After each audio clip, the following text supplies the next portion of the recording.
Hello, and welcome to another Punishing Ray Raven stream. It is I, City199, here again, at it again today. So, I pretty much last time checked out the new events.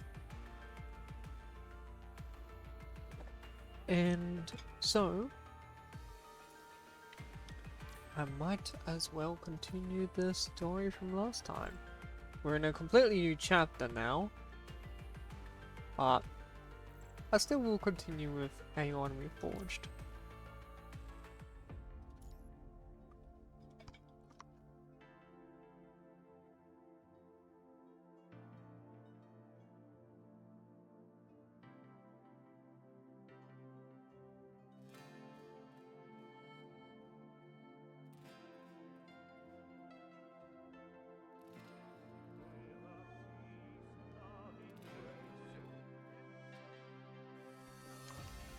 Hello then. Well, anyway, sit back, relax, and enjoy the story.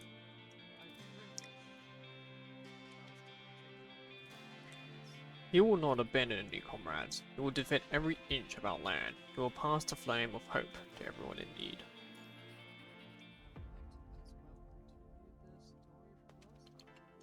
We're in a completely new chapter now. I still will continue with A1 Reforged. Today, we're gathered here to mourn someone important. He was my best student, everyone's reliable comrade, and Forsaken's most trusted leader. Despite all our efforts, the 6-month search has brought no good news. We found were wreckages and the remains of a few comrades. So with our great regret that I must announce, our leader, Watanabe, has left us forever. But our fight will not end here. The battle will continue, as it always does. When one person goes down, another one will rise to take the torch and to achieve victory or claim what is ours. Under the monument,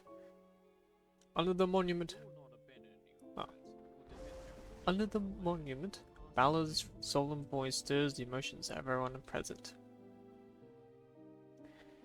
I first met Watanabe during the Golden Age, before the Punishing Forest outbreak. He was just a child, an ordinary kid.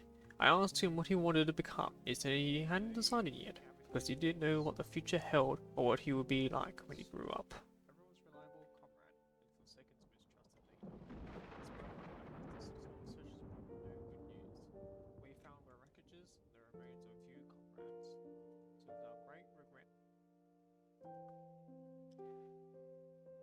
When I met him again, he was not the same. He was no longer the boy from the Golden Age. He said that to overcome disasters and save others, he had to become a different person. I initially thought he had given up his original dreams of becoming a soldier since his mother sacrificed herself and the punishing virus broke out. But I gradually realized that wasn't what he meant. Soldier, construct, leader? No, none of these were what Watanabe was thinking about. He wanted to become a better person. Best person he could be.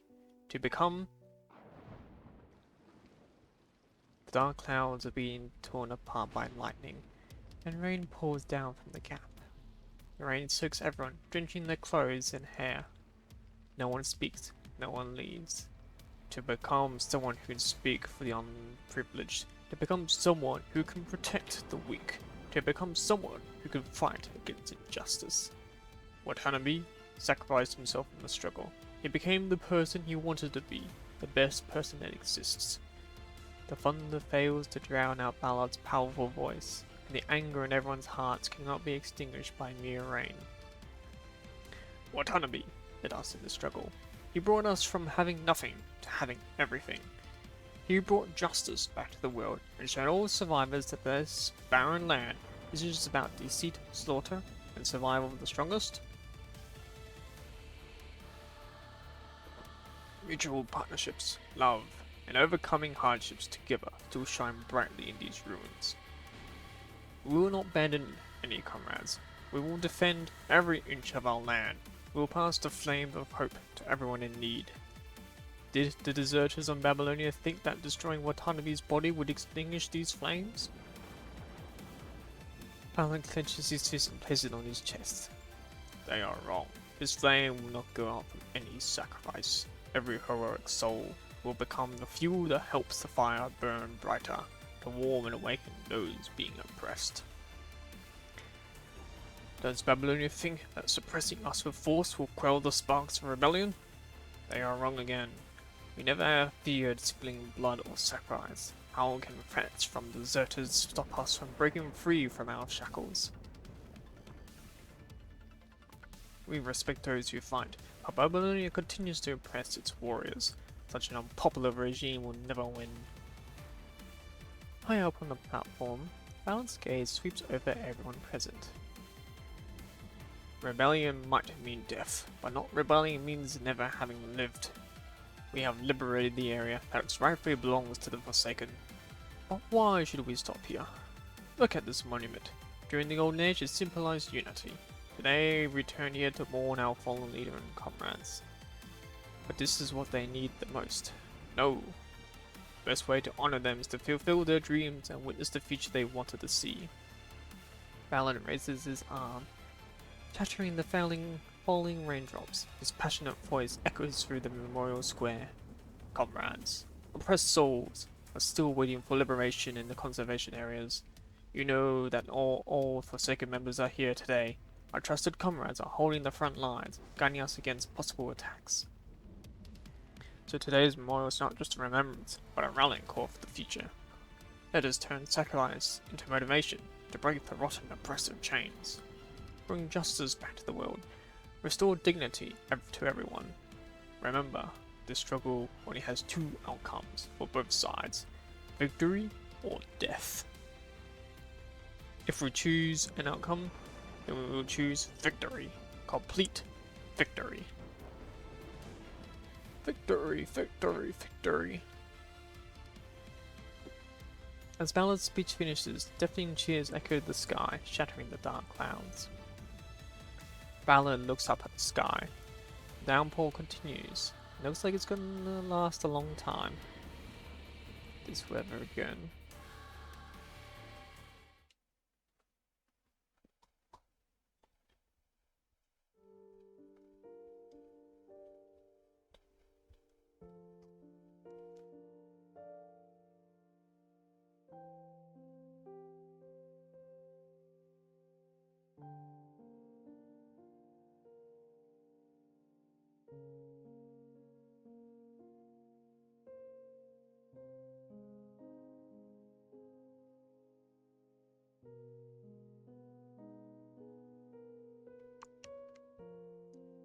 Zuru, I'm here to see you again. The man places a bouquet in front of the tombstone. His light blue eyes reflect the figure that was no more. Tombstone is simply with only the name, the date of birth and death, and a short epithet. She slips here along with the war, bringing peace as a gift to the world. Watanabe, give your mother a bouquet. Yes, Dad. The boy places the bouquet in front of the tombstone, and his handkerchief wipes away the fallen leaves.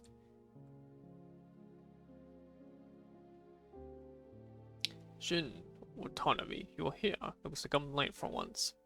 A tall figure walks over from the other end of the path. For Watanabe, if he has to choose a person he trusts most, excluding his often absent parents, it would undoubtedly be Ballard. Though sometimes he trained Watanabe with demands that seemed harsh for a child, Ballard's posture and aura is what Watanabe aspires to be. Uncle Ballard. Call me instructor, but today I'll make an exception. Ballard places a bouquet in his hand in front of the tombstone. Only then does he notice the three other bouquets already there. This bouquet looks at Shin with a questioning gaze. It's from Mr. Hans. The cemetery staff said he comes here every year, but he always avoids us.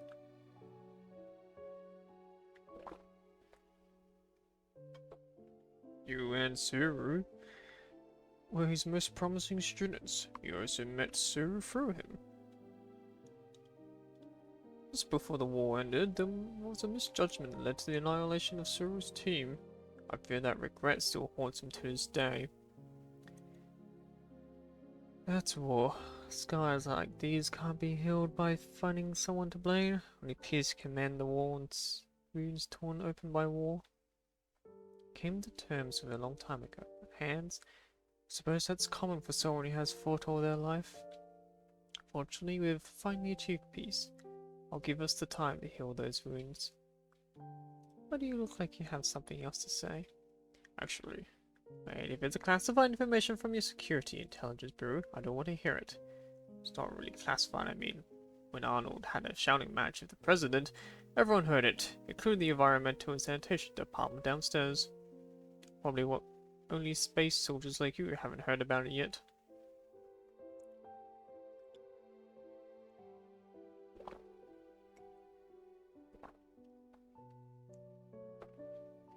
Brown speaks in a rare tone of helplessness and frustration. You always talk about Lieutenant General Arnold like this. He's your superior, and it sounds like you don't respect him much. I admire his achievements in the Security Intelligence Bureau, but as far as it goes. Privately, I can't respect someone who opens so storming in the office, even if he explained later it was just a joke for Hans and President Trillard. Remember the sixth proposal for military expenditure reduction I mentioned to you last time? Although the Space Force budget wasn't affected much, I heard the Army faced significant cuts. Although the last revision of the Joint Charter, most countries relinquish a large portion of their military command. We no longer have external enemies on Earth to guard against, nor do we need to maintain so many national armies. Such proposals pass every year. Was there still opposition this year? More like it got heavily modified in a sense. It can no longer be considered a military budget reduction proposal. President Triller proposed a contract system in the Parliament, listing part of the armed forces as contractable units. If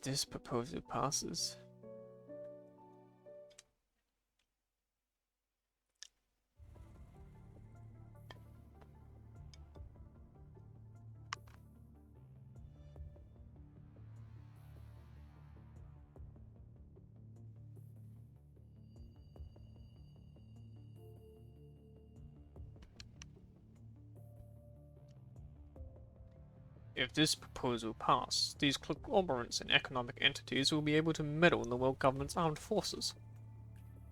Trillard, what exactly do you plan to do with this proposal? Hans, I thought you'd be visiting the cemetery today.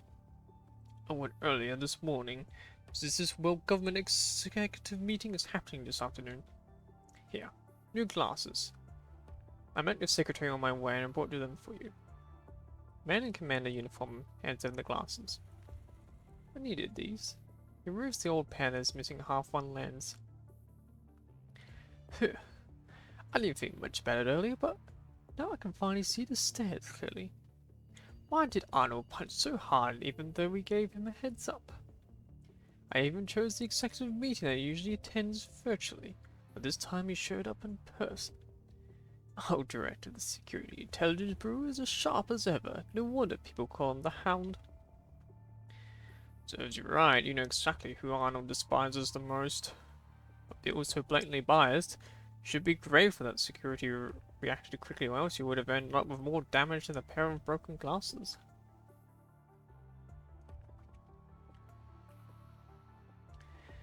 As the President, I can't appear in the morning news with bruises. I have to reschedule an appointment with the medical consortium to reduce the swelling. Well, if you excuse me now. Hold it, don't try to evade my question.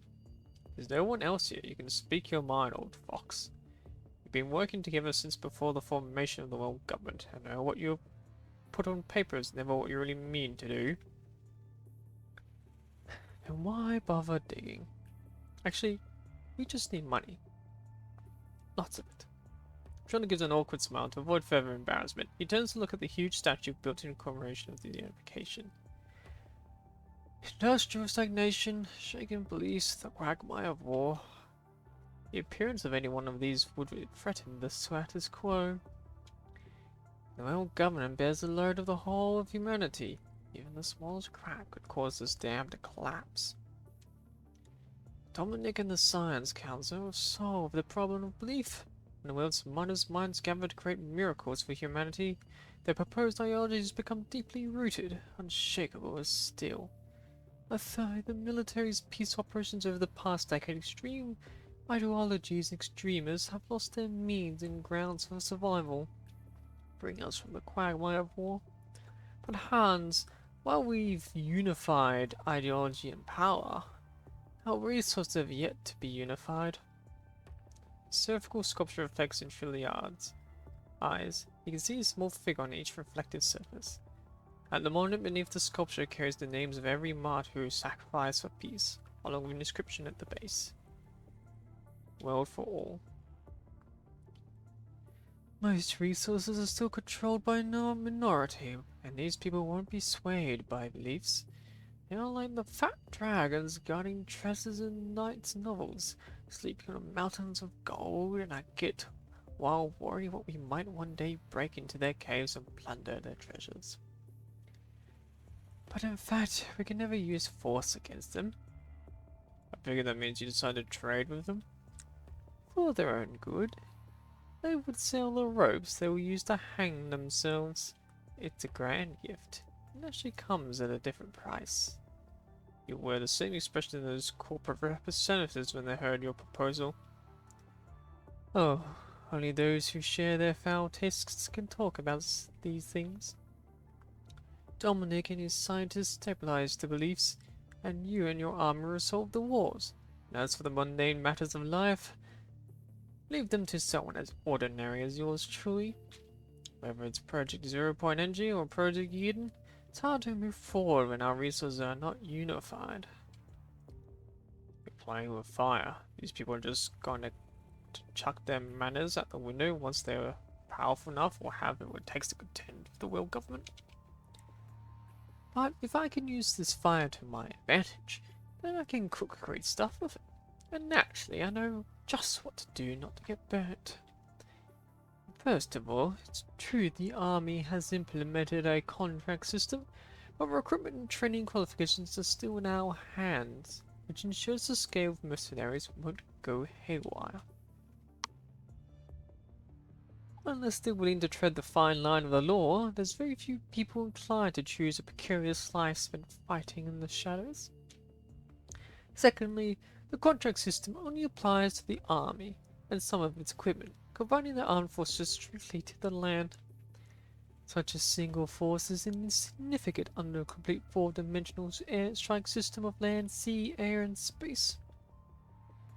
I'm sure they've thought of this already, so what's the point of your proposal? And your containment plan only works under ideal conditions. If there's an issue with the people carrying out your plan, the plan will take a nosedive. I'm aware of that. This is never meant to be a long-term plan. They didn't have us in the mind when they decided to hire armed forces. When they realize they can't quickly resolve or corrupt the world government, they will naturally turn their focus inward. When you get a bunch of the fish trapped in a pond, they eventually either devour or invade one another. This is determined by their operational logic, not your will. During their internal conflicts, we can break free from Earth's gravity and organize colonization teams for other planets. It won't be long before the vast resources of space are within human reach. By then, what value will the coins they hold have? A rare trace of fantasy appears on Trillard's face. He looks toward the sky, simply wanting to gaze through the clouds into boundless stars. I see you're not satisfied with the fact that verification of Eden is way ahead of schedule. Do you plan to complete both Project 0 Point Energy and Project Eden within your 10-year term? Come on, I'm anything but an overachiever. I see you keeping a cool head there, which is great. That's why I'm aiming for a re-election. Heads. No politician can refuse the achievement of leading humanity beyond Earth, and I'm no exception. Besides, I'm getting old. I want to evaluate the world government's prestige to new heights. And perhaps have a legacy in the annals of history? What a thing to say about someone as mediocre as me. I can assure you, though, that I'm not being entirely selfish here. I've always placed the will government above myself. There is one thing you fail to consider, though. What if they throw their coins away and choose to bet on space too?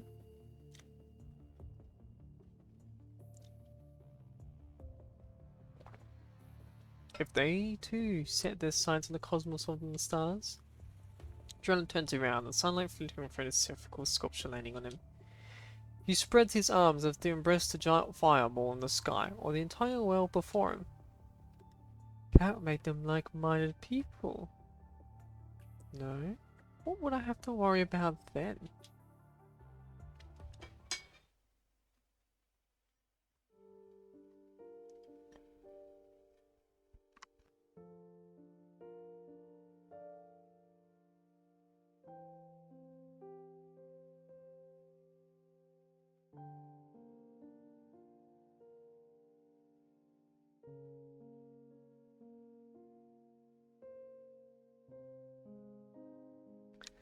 Shin and Ballard continue to discuss issues beyond his understanding, and the boy's thoughts begin to drift.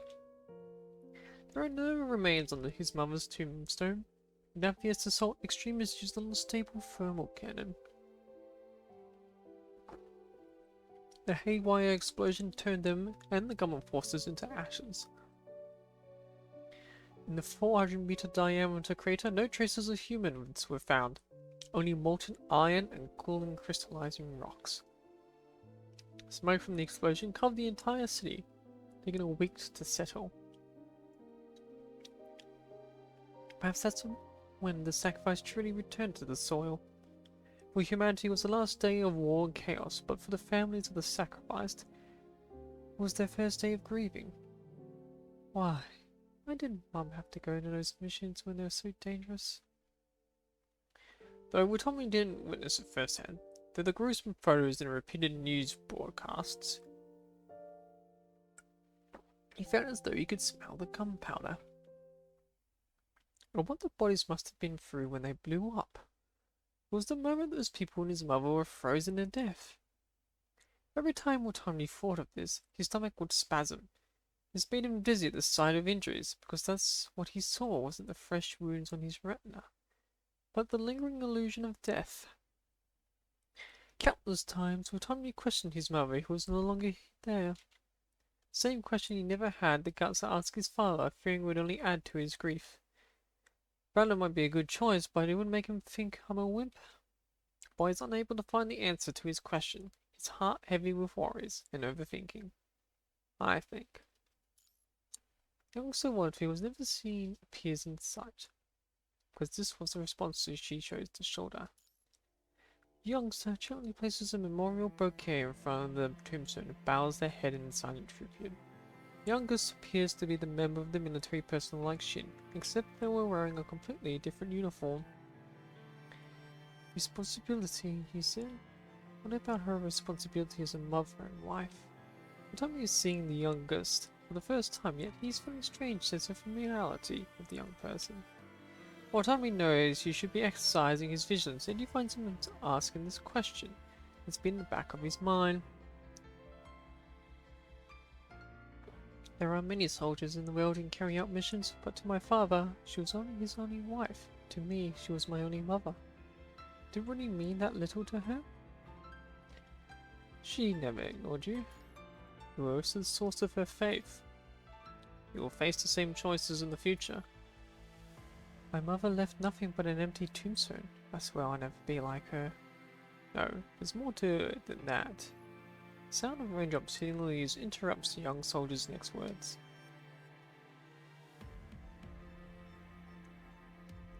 The rain comes out without warning, weighing on the boy's heart.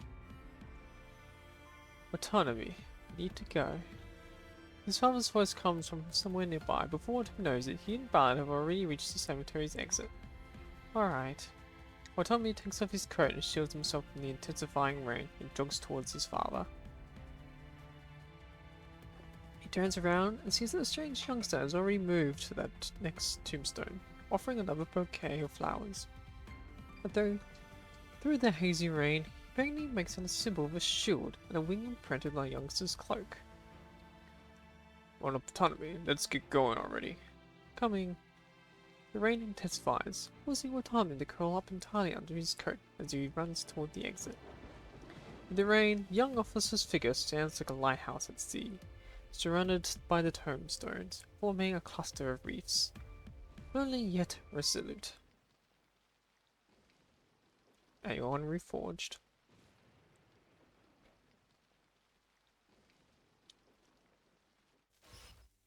2,900 days until the punishing virus outbreak. How many? There's 365 days in a year. So, yeah, it's 365 days in a year.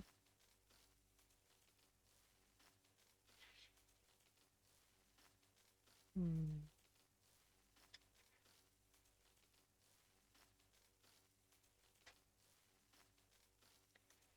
365 times 6. That's 2,900.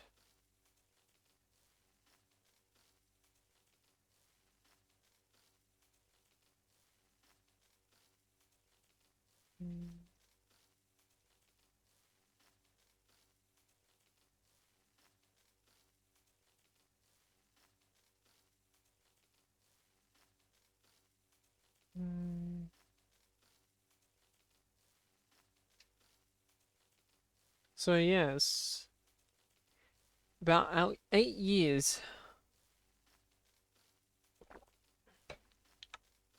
Oh, was it cat?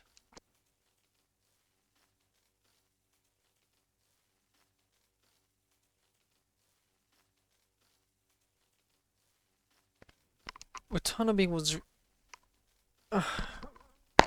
pretty much a new recruit when the punishing virus first appeared. So that means he would have been 10 years old. He would have been 18 when he joined.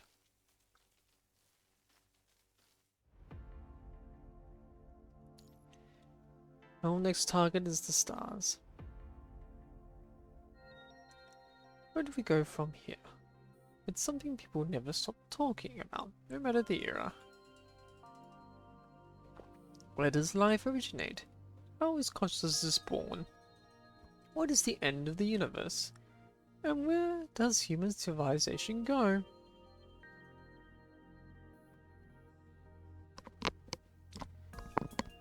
We should focus on the continuation of the inheritance of civilization to harness the advantages of the human race. Someone to follow biological instincts to keep passing on the wheel in the life of the individual. Genes, the tiny differences in genes are what makes us who we are. With molecule level manipulation, we can perfectly replicate the body one to one. Next, as long as we concentrate funding and just our computing power on 100% replication of consciousness signals, we can achieve continuous rebirth. Imagine a day when humanity is free of aging, illness, and never has to lose its leaders to accidents and time, a wisdom experience to accumulate over time.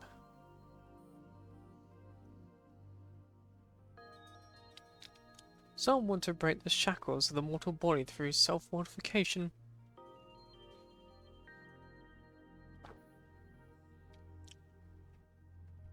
F is the cradle that breeds life. Life is born from the cradle, and the atmosphere protects us from cosmic radiation. We have abundant organic matter to keep ourselves from hunger. But what is the world beyond the cradle like? What will rely on the face of deadly cosmic rains to vacuum in ultra-low temperatures? With the entire ecological cradle to the sky, that would be a lot of work. If we can't modify ourselves, humanity will never be able to sever the umbilical cord with its home planet. I'm not saying humanity shouldn't develop a space fleet, just that we should modify ourselves first before discussing the future. When empty talk turns into reality, people making decisions realize the immense pressure they face. After solving the practical issue of cold fusion and completing Gestalt construction, what should the next 10-year plan be? Gene correction, human form modification, digital life?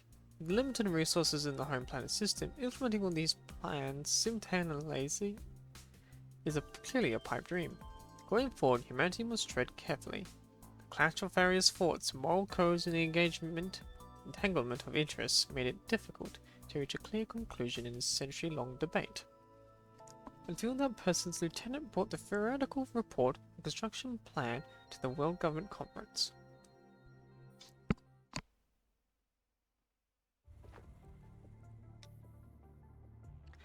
Zero-point reactor? Casimir effect. Quantum fluctuations. I'm sick of these formulas. Trill lifts over his glasses and rubs his temples. They were throbbing from the complex formulas.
And turns to the last page. Energy can be extracted from any point in space and converted into the form of energy needed.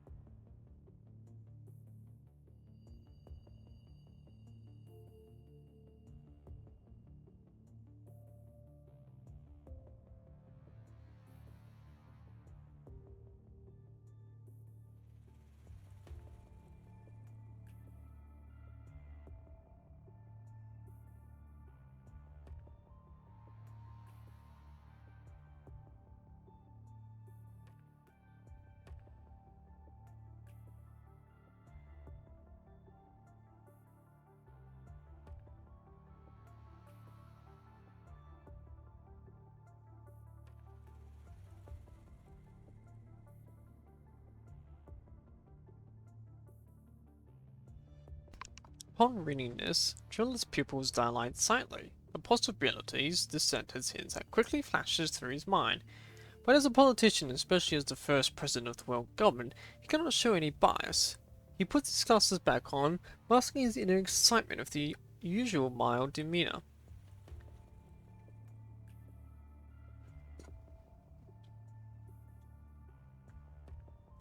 The application of zero-point energy sounds like a fantasy, but there shouldn't be any doubt as to its authenticity, since Chief Technician Dominic was the one who proposed it. However, with our recent completion of the energy revolution and the mastery of cold fusion, upgrading the energy industry might not be the best pressing issue for humanity. So could you please explain the necessities of this project? Researcher Nifhart? All eyes now turn to focus on the young woman at the podium. As proposed to the seasoned veterans present, she seems too young, almost naive. This is the first time they hear her name, and the person staying behind her is a luminary in human history that can't be overlooked.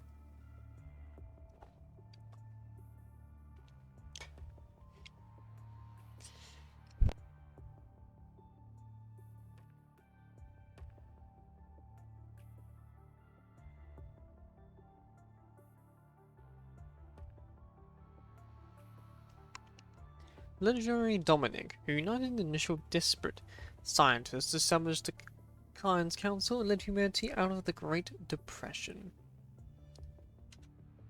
Why would the chief technician, who never appeared in public, send such a young lieutenant to such an important meeting? Is there more to it than meets the eye here, or is the chief grooming Nifhard as a successor? In the silence, speculation brews. Trilla realized that the researcher has been silent since submitting the proposal and hasn't answered the previous question. Researcher Nifhard? Trilla calls her name again. Nifhard looks up, apparently tired from a lack of sleep. Have you finished reading the proposal? I thought it might take at least another half an hour. With his sharp eyes, Hand notices that Nifhard has turned off the alarm on her wrist terminal. It appears that she was trying to sneak in a nap while the side councils read the proposal. I skipped the theoretical research part. I mean, I am a politician, not a scientist. Now let me ask this again on behalf of the world government. What's the point of the zero-point energy that is mentioned in the proposal when we just completed the energy revolution and mastered cold fusion? The new decade-long project is to decide humanity's next step. If this proposal is just for show and doesn't bring a substantial breakthrough and leap forward, then I'm afraid the world government has no reason to provide financial support.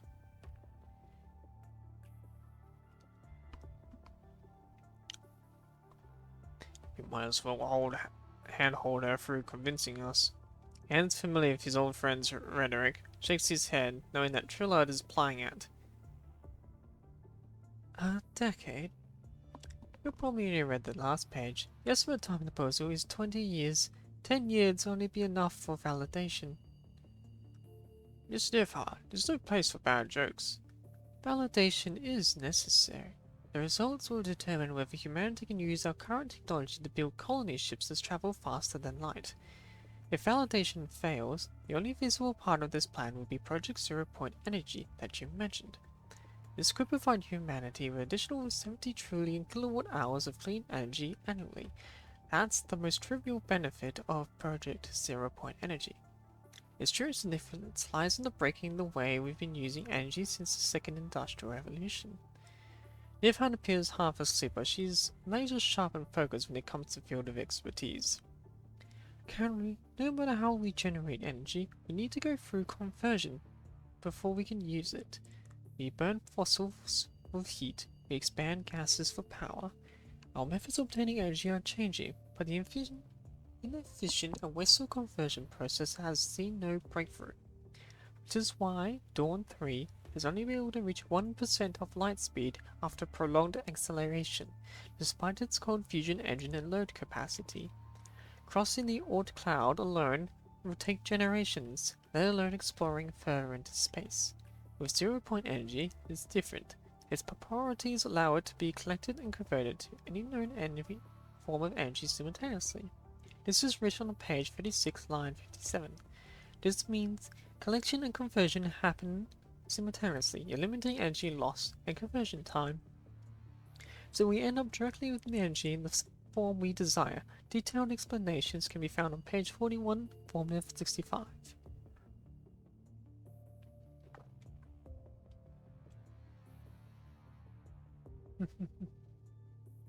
Well, hello there, DJ. Oh, you want a quest? I can send you a quest. It's been a long time since I've done that.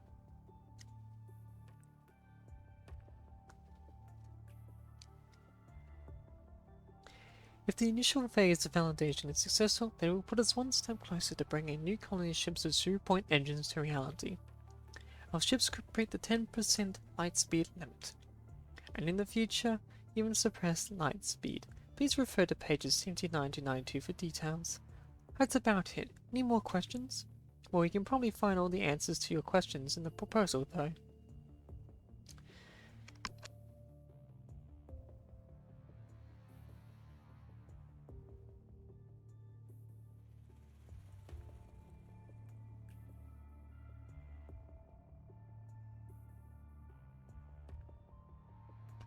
Seemingly exhausted from her presentation, Nifhard props her chin with her palm, looking as she's might fall off the podium.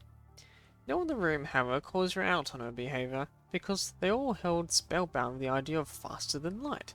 The sound of tapping screens becomes only a melody that echoes through the room as everyone meticulously reads the sections Nifhard pointed out. So, are you saying we need to spend 10 years of research just to validate a possibility? However, the proposal mentions modifying the lunar base as meant for starship production and assembly. We'll end up with nothing to show for 10 years spent and a significantly smaller fleet of starships if the project fails. If only the broad orbital spaceport's production capacity, we could only deliver 30 starships by the deadline. When we originally planned it for 100, that is. No matter how grand this plan seems, putting all eggs in one basket is not wise. A world for all. This is the world government's founding principle, least we forget. While it's true that the Science Council has had many epoch making achievement, we cannot bet 10 years worth of humanity's time on a theory that even the Science Council is uncertain about. The Council of Opposition is unmistakable, with the crowd having calmed down from their fatism over faster than light begins to discuss the pros and cons. Seeing Neophyte still silent with her head down, the new councillor eagerly adds, by comparison, I think Professor Goodwin's comprehensive modification would be more solid. Found it. Excuse me, I'm still talking. First of all, I'm here as a researcher, and I would have greatly appreciate if you could address me as Researcher Nifhat, like the President does. Secondly, the Chief mentioned that many members of the Science Council were too busy researching to attend the meeting, so they sent me to express their stance. Now, this is what we call a petition, I presume? Nifhat turns on her terminal and projects a short text onto the screen. The projection is simple, merely a request for the world government to support the zero-point reactor and subsequent research. What matters is the long list of signatures below. Konstantin Alexandrovich Krolov, initiator of the project-oriented of Project Interstellar Voyager, founder of the modern starship design standards. William Lebotzi, founder of quantum computing process standards, building of the foundational principles of gestalt physics. Igor Nevovich Landau, polymath, designer of the first cold fusion reactor, discoverer of the universal superconducting crystal structure.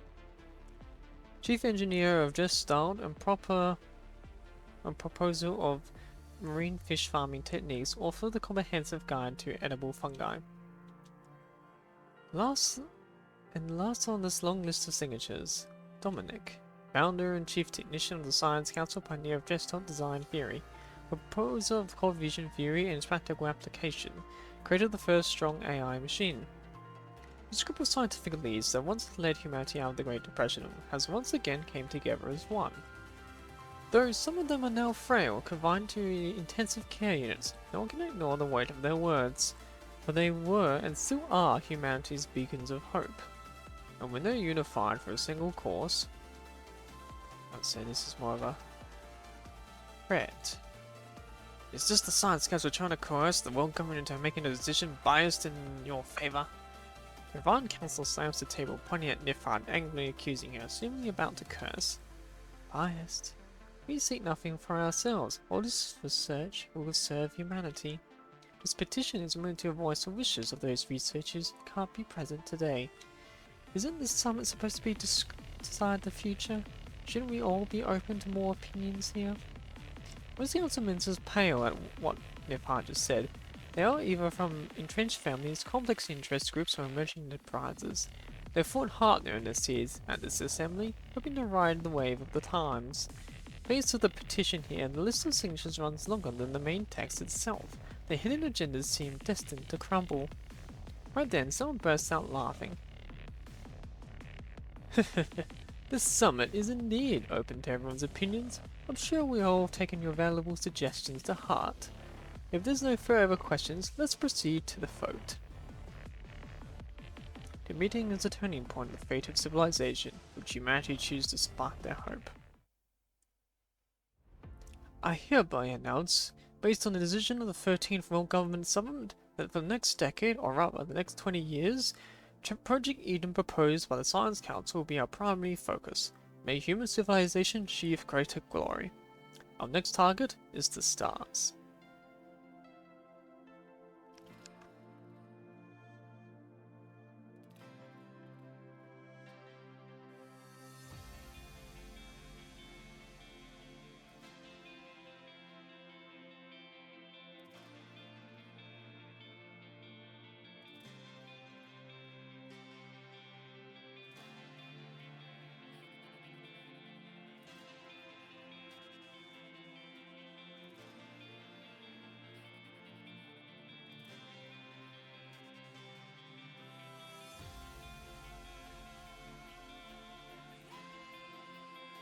Still unaware of the impending disaster, everyone cheers for a supposed grand future down the road.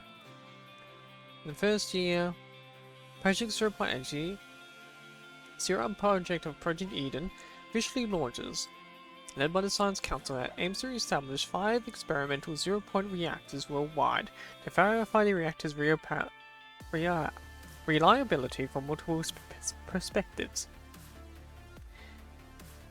Alright, the VODS zero-point reactors is on the moon, at Atlantis at sea, in wait. Was it the International Space Station, or was Babylonia? No.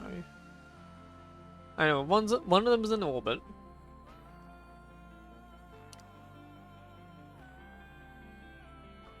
No, Babylonia doesn't have it. So it was the International Space Station. What's the other? Oh no, yeah, one's that city, I forgot its name. Where's the 5th one? In the second year, with support from Chillard and a few proponents, Project Eden makes significant headway. In the same year, science for the construction of zero-point reactors is selected and theoretical verification of the zero-point engine begins. In the third year, theoretical verification of zero-point engine is completed, making the construction of engines using zero-point reactors theoretically possible. In the same year, construction of the prototype ship capable of carrying zero-point energy, the Eden colony ship, begins at Zilokovsky Aerospace City. In the fourth year, the Eden colony ship completes its whole construction, followed by a year-long series of verifications.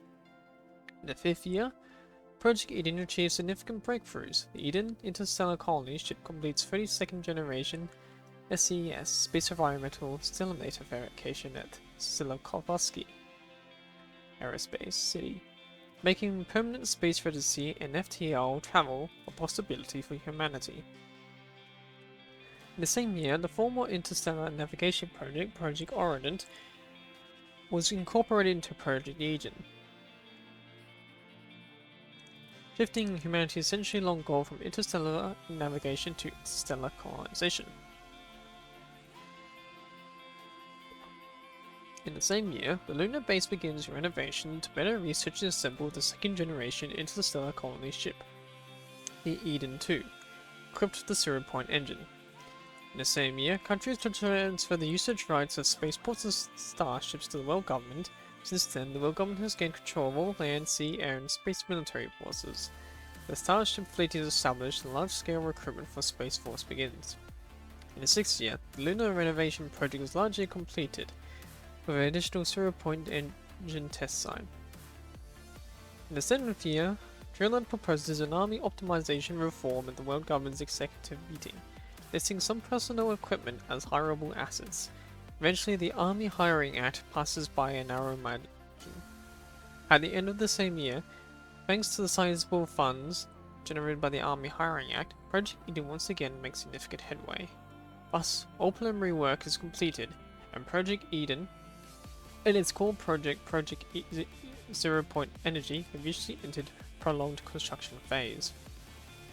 In the 10th year, due to significant contributions in medical consortium reform, the civilian application of Gestalt, educational promotion, and army reform, Trilland is supported by various factions to successfully re-elect as the president of the world government.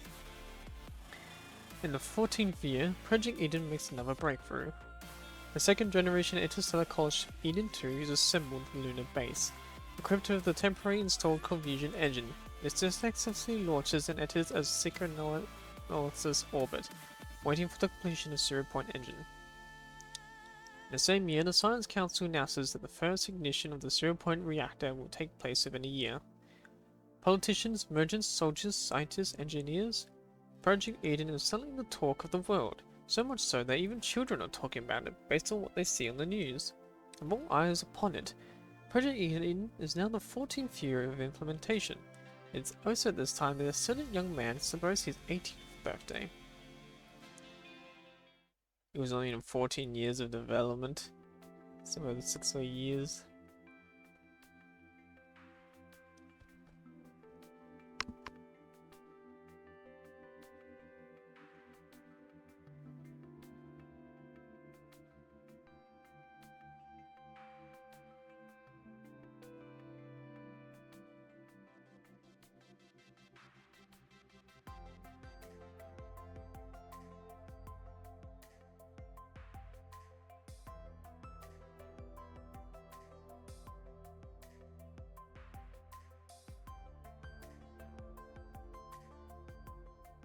Hmm. Still not as sharp as could be. It's gonna be your hairstyle. No longer than 3 millimeters. That's how a new recruit should look. No way. The hairband was lifted 2 years ago. Beginning new recruits that look anything but since they put the contract system in place. Last time I visited the training base to see an old friend, I saw someone training with hair gel on. What a lack of discipline. Why are we still trying to keep the same hairstyles when functional armor is such a widespread use now? Why are we giving this uniform ahead of time? Because I wanted to see it before I leave. Dad, you're back? Ever since joining the Space Force as a command officer, she didn't really comes home. On top of their daily training, the Space Force command officers as a new unit have to engage in endless simulated battles to develop tactics for this battlefield in space. Most of them don't return to Earth for half a year or even a year. Most of the time, brief conversations via satellite phone, the only interaction Shin and Watanabe have. You still only have half a day like we usually do, but I'm not going to complain. Ballad, thank you. Don't mention it. Kid is going to the Oasis squad. I hope to know someone in there. I was a bit surprised at what time he decided to be a soldier though. He did pass the test and all, but that's getting sharp in a caring sort of way. How's your hemophobia treatment going along? Not fully cured yet, no. Shin doesn't say anything, but through the way he looks, he expresses the same concern as Balance.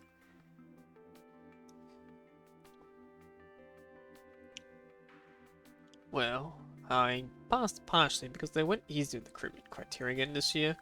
I mean, we're seeing fewer people these days joining the ground force to deal with the terrorist remnants and drug traffickers. And the contract system has a much lower standard too.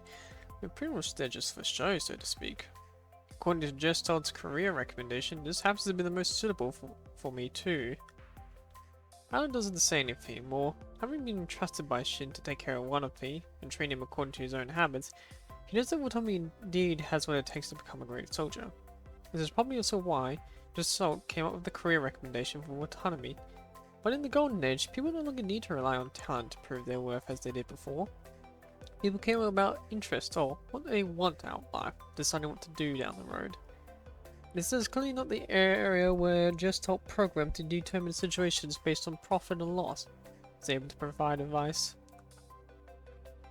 Son, it's not too late to call it quits now. Look at his son. Now as tall as himself, Shin breaks the silence. You don't need to follow the same path of your mother and I did. Ballard did tell me that you were gifted, but being gifted doesn't mean you'll have to let it dictate your future. Talent sometimes comes with excessive high expectations. And when those expectations exceed your abilities, often leads to devastating value or unbearable pain. I don't want to see you end up cursing your own talent. Dad, what are you talking about, Mum? Jin doesn't answer. Dad, I know I shouldn't make you worry, but I didn't accept Gestalt's career recommendation without thinking. Shin looks at Watanabe with the same light blue eyes as Shin waits for Watanabe to continue. It takes a long-lasting peace to heal the havoc wreaked by war. That's what you told me. I'm not a witness to war. I'm very grateful that I'm not. But this also means that I cannot truly feel the difference between war and peace like you and Uncle Ballard. And I'll never understand why Mum chose duty over life. What was the belief that Mum had left behind? Out of so many people in the world, why did it have to be her? I think you, Dad, understand Mum of all people. I trust that you can answer that question. But I think this wall of experience will always stand between us, no matter how hard you try to explain it to me. Which is why I figured that if I become a soldier, even just a mercenary, I'll come closer to understanding Mum. Only when I fully understand her choice, that I able to bid my last farewell. I want to face my wounds, so they are not overlooked and forgotten. Dad, this is my choice. You stood tall, unafraid of any well-meaning concern. Looks like I underestimated my own son. I was gonna give you the second gift if you have to give up, but it seems unnecessary. Jin takes out an antique leather action shotgun. Its birch wood and gold inlays make it look like a piece of art. What's this writing on this? Watanabe takes the shotgun and sees a line of small text on it. Remember the past, but never forget the future. Even if you've resolved to move past your wounds, never forget that existence, and you're doing is move toward the future. I'll keep these words in the back of my mind. I wouldn't speak so fast if I were you, young one. Your current resolve is half-baked, and you can hold on to your beliefs in the face of a real crisis. That's when you're worthy of those words. Give Watanabe on the pat on the shoulder. Shun, on the other hand, breaks into a relieved smile, seeing Watanabe annoyed about to argue. Little do they know, they will soon face a real challenge. One more year.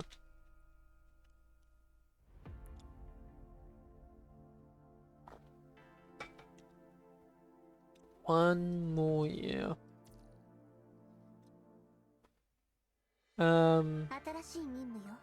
Guide.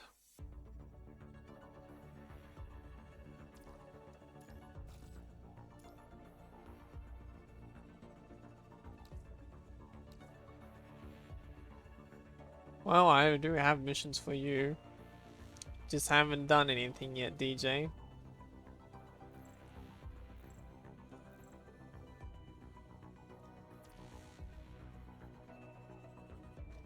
Most of these players quit before they graduate.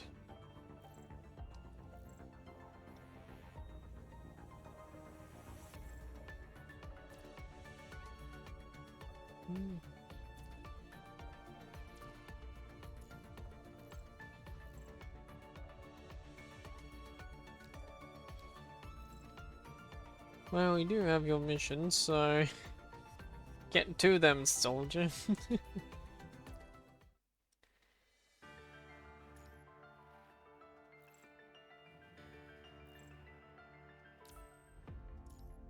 Starting point. Old Watanabe and new Watanabe.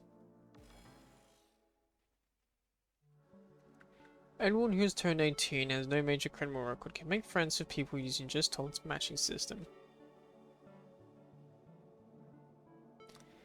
In a society increasingly connected through communication rather than personal relationships, providing convenience for citizens to communicate is our duty. It's our job to bridge gaps for strangers so they can break it out their old circles, says Chiller, who's been actively promoting civil use of certain Gestalt functions.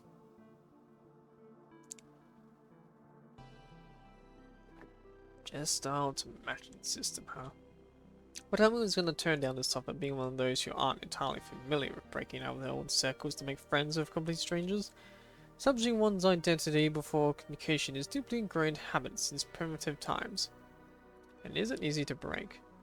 Might as well try. Not as bad if you end up with a couple of new friends. I mean, none of your friends from school or the racing club chose to become soldiers, did they? How did you know? I didn't even know your life was so rich until Ballard told me. Did you look into me? Somebody looks at Ballard as belief. Occupational habit. You didn't exactly hide it. You've never told anyone of this, so I was actually surprised when I first learned about these things. I was glad you didn't turn into one of those people who shave both sides of their head and paint their eyes black and wear clothes that look spattered with paint. That's quite a huge mix of several generations worth of stereotypes right there. But you'll definitely need friends if you're trying to go down the path of your own choosing. Which is why you want to give the Gestalt matching system a try. Just give it a shot. Paris terminal will access the matching system in Paris.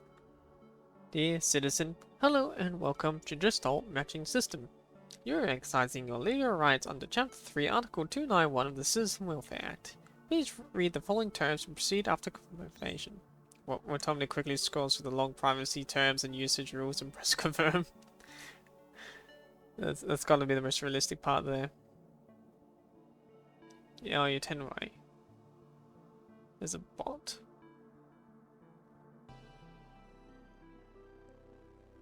Ah, yeah, there's a bot.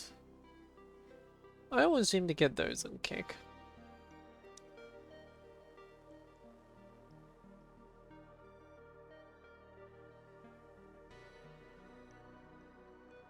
There we go.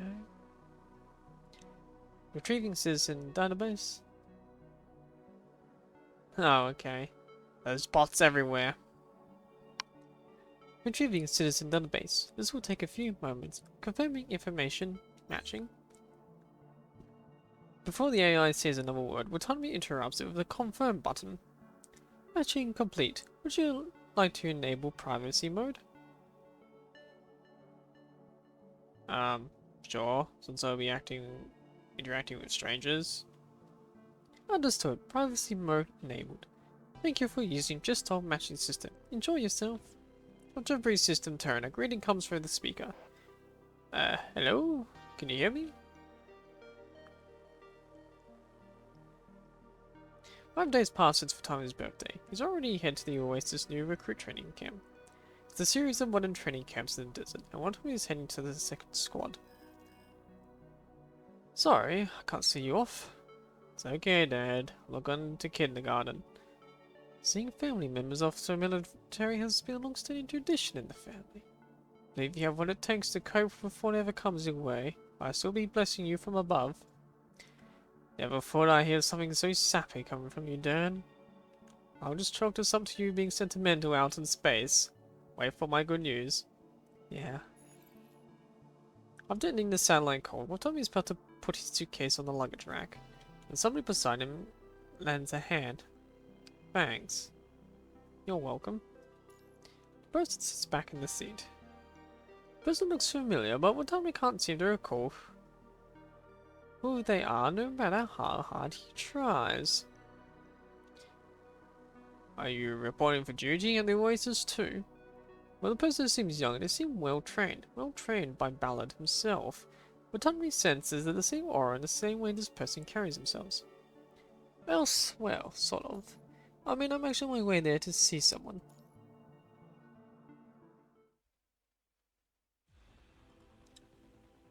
Why do I have to deal with this on my first day? Watanabe's brief encounter with the stranger doesn't make a significant impression on him, and what happens after he arrives at the camp is enough to mark the day as unusual. Enough of your bullshit. Either way, you get in the simulation pod yourself, or I tell you up and put you in it. I'll write a report who comes to worst. No one bothers reading those things anyway, so I usually just ask my lieutenant, right?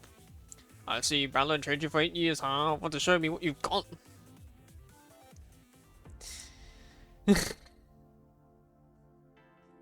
Well, you're essentially joining a mercenary group, they're not. Same as regular military.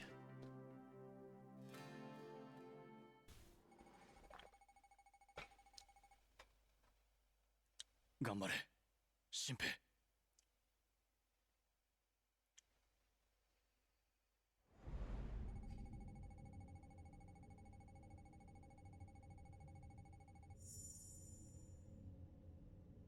Watanabe, rookie phase 2 battle image.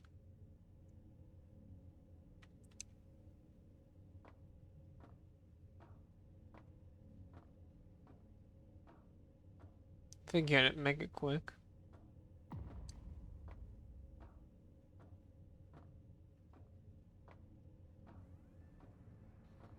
She said, did you follow your way?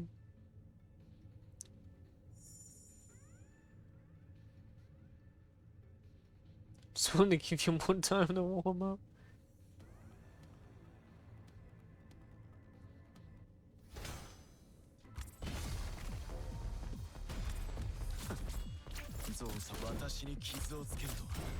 Alright, let's go beat him up. Submission strategy, I mean fighting these agents. Alright.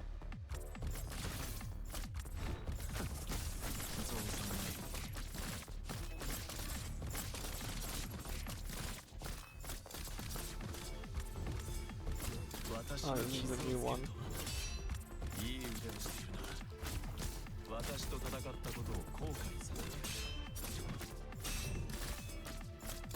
No.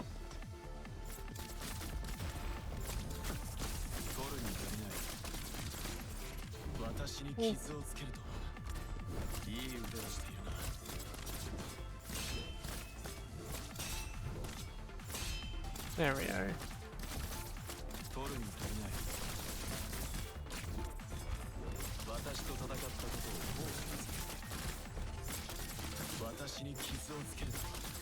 Let's go.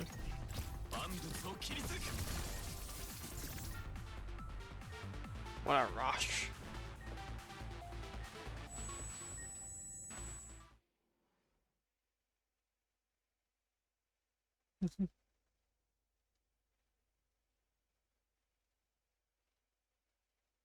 Forced joining. Well, this is currently the story of Watanabe, leader of the Forsaken. But yes, it is the crazy dude with the melee shotgun. What he will become in the future anyway.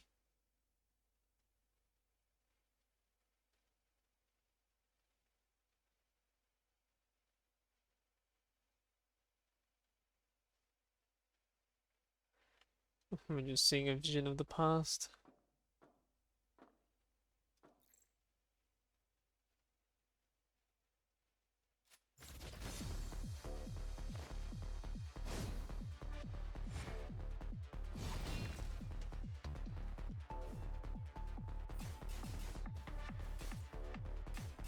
Oh, well, we'll just keep fighting. 問題ない There we go.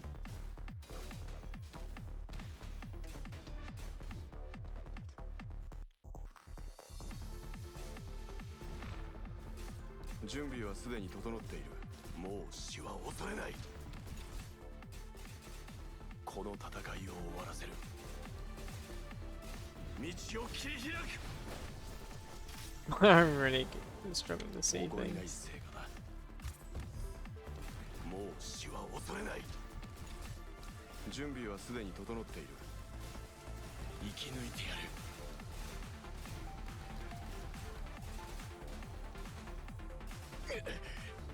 問題ない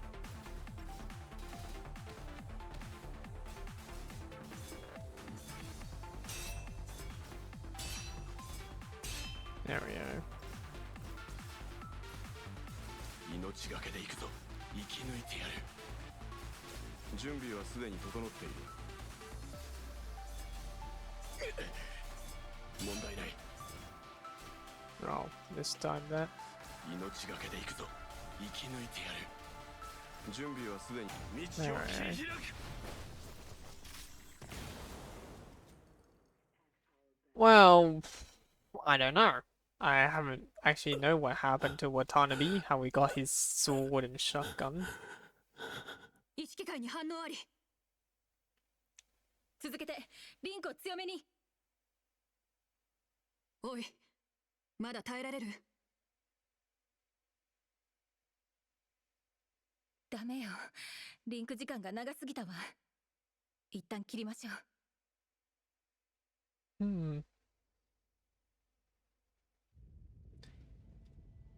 Yeah, not too sure. Hey, rookie. Even the complete darkness once can see the world around him shaking violently. Finding himself once again in touch with reality, he feels a burning pain. He never knew that injury sustained in simulation could hurt so much compared to the real world. But he recalls that he was hurt worse than just his face. Wait a second. What are you trying to do? Whoever that's speaking now sounds shocked. Watanabe recognizes his voice. I'm going to give it another try since I figure out I didn't go hard enough just now. I'll go and get the medic now. Don't hurt me any more than you have before the doctor gets here. Huh? What's this supposed to mean? Hiss.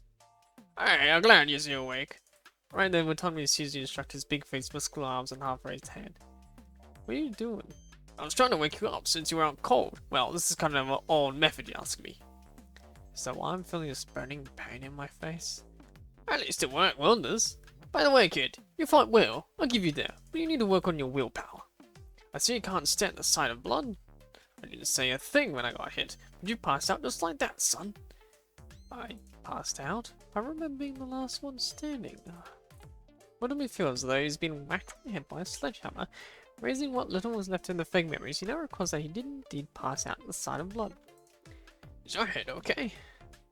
The instructor taps Watanabe's forehead with his knuckles, like a squirrel checking to see if an acorn is ripe.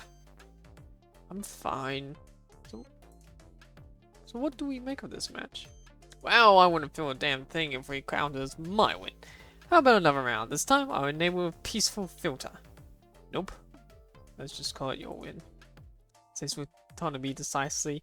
Ground into a senseless duel on the first day gave him a real taste of lack of discipline and moral decay that Ballard always talks about.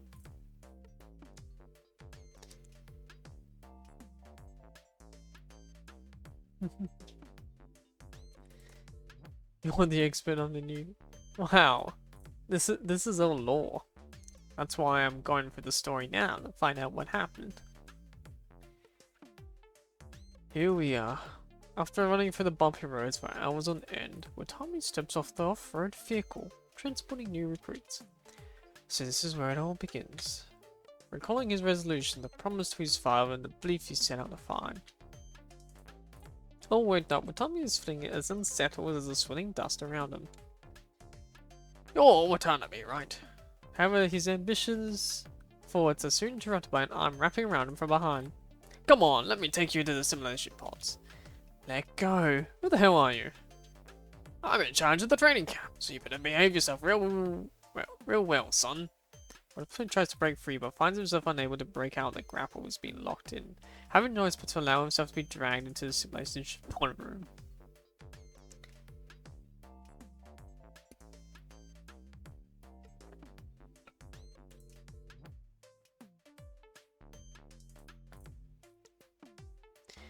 Giving up already? Are you really one of Balance soldiers? Is this how he trained you?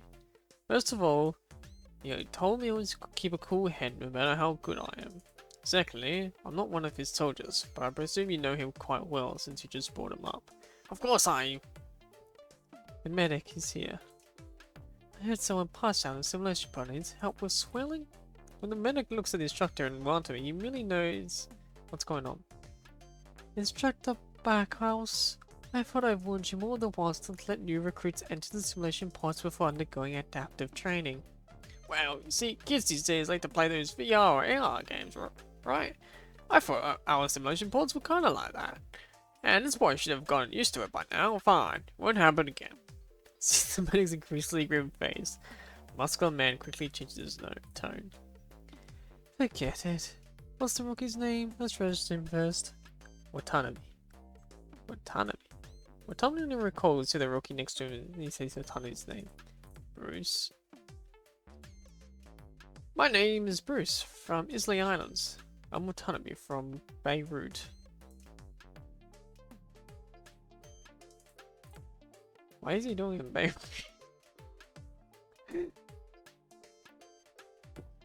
Beirut's in Lebanon. Small world, you know each other. Well, I guess the algorithm probably meshed us thinking we'd end up in the same training camp.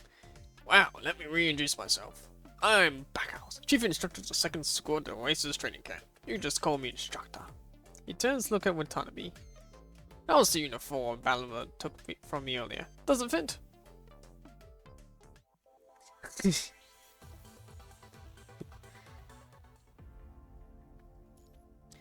They're sure that new miracles are down the road when humans enter a new interstellar domain. Old Unity Monument. Alan is now the only one standing in the once crowded square. Having listened to Watanabe's eulogy and Ballard's awakening declaration, the soldiers return to the post waiting for the signal fire to burn. Ballard places his hand on the monument that's been through erosion of rain and time and wipes the dust away. Remember how sturdy the material, neglected engravings will gradually bloom and grow weathered. Just how many people still remember the names on this monument? Disaster and oblivion have turned them into ignorable dust. It won't be long now. Ballard whispers, his gaze following his fingers as they trace the weathered monument, as if seen the past through the years. The gaze finally stops at the base of the monument. The short inscription has once been now rusted beyond recognition. World.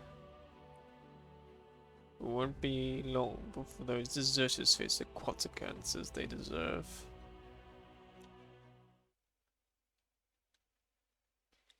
Want me to step down now? This isn't just some ordinary hacker attack or terrorist incident. It's something far more unimaginable. Those rioting machines are too dangerous, and the military-grade functional armor will only become your iron coffins, given the circumstances. How are humans supposed to fight their steel torrent? Listen to me and step down already. You're already retired. There's no need for you to put your life on the line. Think about your daughter for God's sake. I told you, those metal chunks are unreliable. When you have ourselves to count on the end of the day, the boys are just too young to see that. Muscular man on the other side of the line slaps his thigh, says proudly, Backhouse? This is some sort of joke. Never thought it was. I mean, the rookies we get these days never wasted time labeling me as old and outdated. I'm not talking about training right now. These young souls barely just grew out of fighting in armor, and you're trying to put them in the initial battles already?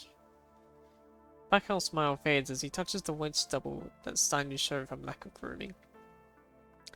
The world government still hasn't figured out who or what the enemy is right. The Science Council and the Cosmos Dictation Uses have analyzed it 24/7. Results should come in soon. I don't know much about science, but one thing is clear to me. Those haywire machines can't be left unchecked. Whether it's providing ineligible samples for those lab coats or protecting civilians, it requires people. That's what the regular ground force are for. And there I thought the young ones were the most dependent on medical pods and functional armor. I train these kids.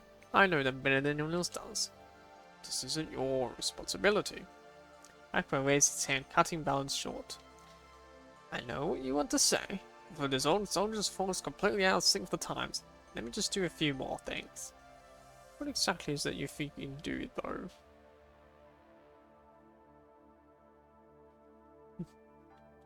Times have changed. Don't even recognize all these haywire military machines. We old soldiers have always done one thing on the battlefield. Buying time and space for those who come after us. You're right, we're almost out of sync with the times. That is why it should be us who go at a time like this. The future belongs to the young. As veterans, we have to buy time for the new recruits to grow. And you've never seen veterans hide behind rookies, have you? Ballard is about to say something when a new messaging stops him short. Gotta go and meet up with some of my long-time comrades. Ciao. I know, there's one thing before I go. The kid you sent over is indeed promising. What's the bet this time? But you probably won't get a chance to take my cigars. It's hoping to see you embarrassed. What a shame that you didn't have your video on. Backhouse! Backhouse!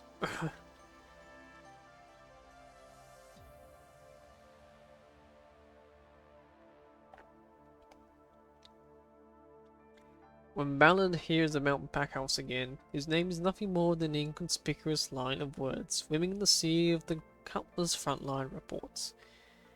Former Unity hero medal recipient and Oasis Squad second instructor. Backhouse passed in the North Plains defense battle.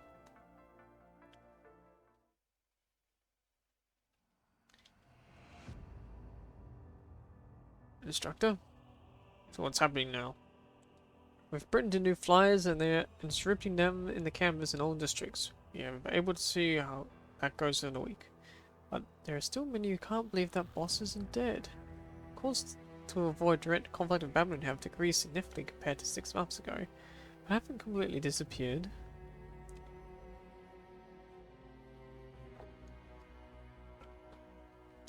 Many of them are veterans who've been around boss for a long time. Their influence shouldn't be overlooked. Won't give up searching for Otano, but sometimes we do have to prepare ourselves to the worst case scenario. Protect what you can see first, and then consider what lies beyond. This is the Forsaken's promise to everyone. I believe Otano would have done the same had he been in my shoes. So what should we do next? Continue with the plan. Our morale is all-time low now.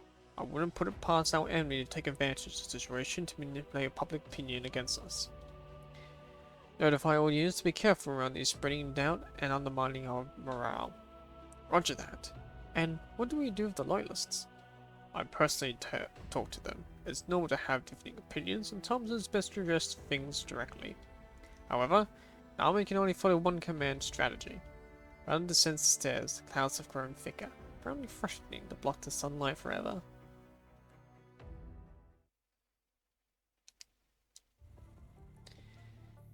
The sun is brutal, I can't take it. The air distorted by the heat waves, and the squad fully armed soldiers trudges through the 70-degree sand. It's so hot, I can barely breathe. Physically, Albert with his green hair is the worst of the group, lagging behind and barely keeping up. Hang in there. I'll help loading your load.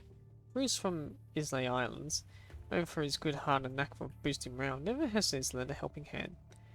Even when his own clothes are soaked with sweat to the point of forming white salt stains. Bruce, don't push it. Don't want to pass out in the cold in the desert. Sand can burn you to the bone faster than they can scream. Coates, also from the Islay Islands, seems to have known Bruce as a child. Always told him not to exert himself. 3 kilometers left.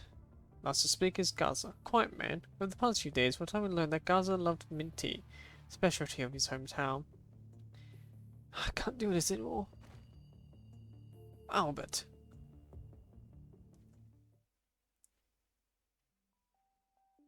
Yes. Jesus, can't you be a little bit more gentle there, Bruce? Automobile quickly throws himself on the Albert as a cushion to keep him from falling into the sand dunes. With it, he gets a real taste of what codes mean when he said the sand can burn you to bone faster than you can scream. But I was being gentle already. You should be thankful by the old-fashioned wound treatment and bandaging. Our rules are strictly prohibit using medical pods. In the past 11 months, Backhouse rarely followed the manual to train the squad's mental endurance for controlling military functional armor. Their schedule was packed with endless drills, combat, and shooting practice. Man, Backhouse really needs to up his game and keep up with the times. Don't even get me started with the training conditions, but who in the world still does physical training these days? And they wouldn't even let us use the medical pods when we're hurt. How did he put it again? When you're in dire danger, you have no one else to count on but yourself. This was the first thing Backhouse said when the remaining 3 carried the 200 comrades to the field base, requesting use of the medical pods. I'm sure he has his reasons, so stop complaining. Alright, Alright, then that's taken care of. By the way, drink's almost over. 10 soft tail units. Yeah, did you change your mind, or are you still thinking about joining ground force to die on the front lines? Nearly 11 months together, these young men have all learned about what they each want to do. Albert and Kazaro and Tommy choose to be mercenaries, while Bruce and Crones chose ground force. Bruce once applied to the Air Force for further training, but was repeatedly rejected due to his performance in the balance tests. Bruce never told anyone why he made that decision though. Coates, who also came from Islay Island, seems to know something, but Tommy never pries into things people don't want to share. I'm not going to die, so there are fewer people to die. Enough about me, what about you? I'm going to be a mercenary once training ends. We'll probably end up as a bodyguard for some rich people. His voice is tinged with self-mockery. Being wealthy and free, huh? Exactly. Money and survival. Is that what humans live for? And now I thought it was because he couldn't stand the sight of too much blood. Don't you get sick when you do? Just as Bruce has these undisclosed reasons, but Tommy also keeps his own secrets. Are you too kind, or are you just a chicken? I'm just not used to it. Once I'm on the battlefield, I will be fine. During a time as peaceful as this, but Tommy can't seem to find the answer he seeks. I'll look forward to that day then.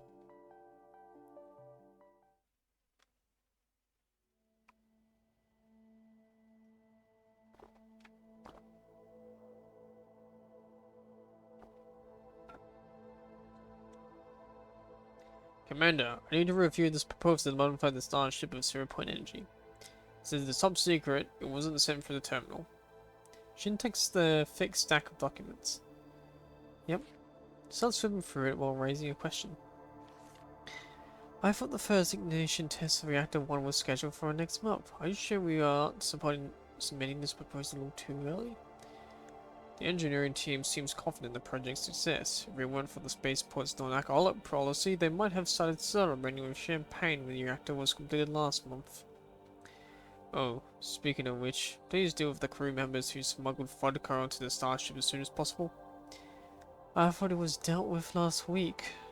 They busted a few more with distilled vodka this time. I'll handle it later. What's the engineering team reason for wanting to start the modification so early? They claim that adding the 0-point energy's output port isn't a big project. With Eden 2 blueprints as a reference, everything can be modded after that colonial ship. Since a starship built for defense is structurally a simple one for pioneering, this modification will be even easier. Well then, most likely just don't want to fall too far behind Eden 2. I mean, they see themselves as pioneers of space travel, but they still have quite some pent up frustration as they're convinced by the design of Eden 2. And because of that, I can't approve this proposal, so we're just going to reject it. However, considering that the Starship fleet will be responsible for guarding Eden 2, I will present this modification plan at the next general meeting. They'll be happy to hear this news. Tell them not to celebrate just yet, because the fleet isn't going to be modified entirely overnight. Also, here's a few new disciplinary notice you mentioned earlier. Take it and confine them repeat the offenders. Watch that. After the lieutenant leaves, Jin looks at the porthole. Floating before him is a great wall of space built by humans, an 18,750-kilometer long spaceport around the orbit. Hundreds of thousands of soldiers, technicians, and logistic personnel moving back and forth from the spaceport, maintaining and upgrading 30 starships. In the lower orbit are multifunctional satellites, 240 in total, saving us humanity's eyes, ears, and mouths. Relaying quintillions of information, establishing a connection between space and Earth. These satellites, spaceports, and starships from a ring, keeping the mother planet within humanity's grasp. The mother planet once held both a cradle and cage for humanity, binding everyone to the ground with gravity in the ecosystem. But humanity is about to conquer it. Humanity's current achievements are just a prelude to 0-point energy.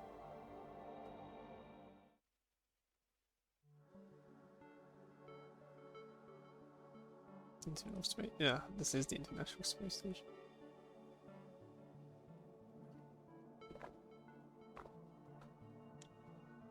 Hey, what you looking at, tall guy?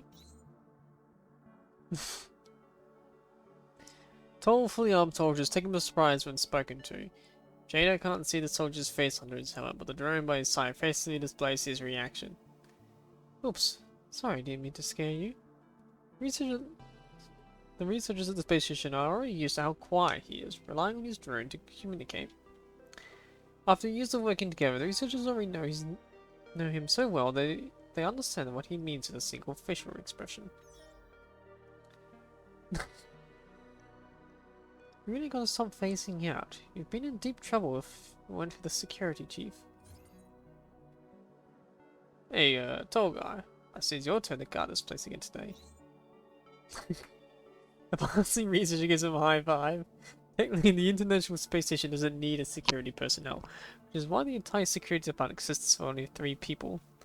Besides security, they also handle sanitation, transportation, and other miscellaneous duties.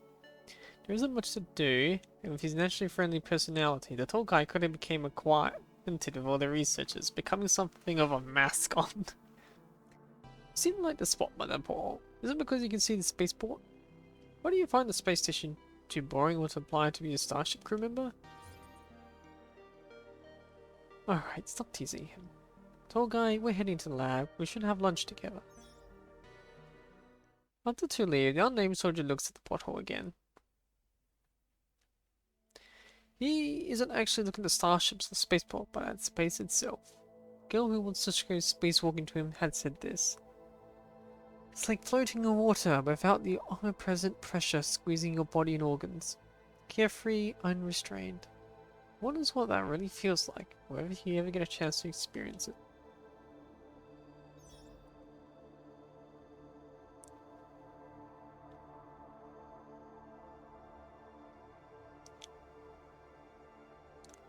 "700 meters on the ground."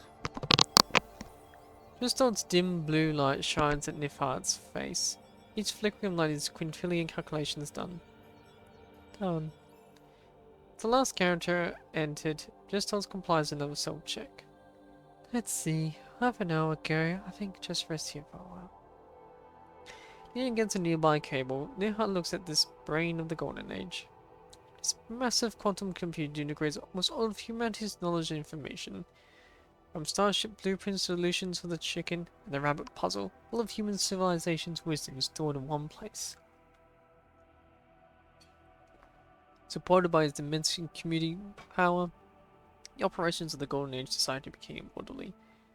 From the construction of zero-point energy reactors to birthday greetings for citizens, Gestal can be seen supporting all social operation mechanisms, which is why people also call it a miracle of humanity. And now, with its powerful computing power, Project Zero-Point Energy is about to leap from paper to reality. Its title would soon become humanity's first miracle. Researchers, however, don't think the Gestal will hold this title permanently, because they are sure that new miracles are down the road when humans enter a new interstellar dominion. Better check it again. Nifha turns off the alarm, she stands up again. Dim blue light flashes once more, illuminating the deep well entirely. 20 days. 20 days before things go boom boom.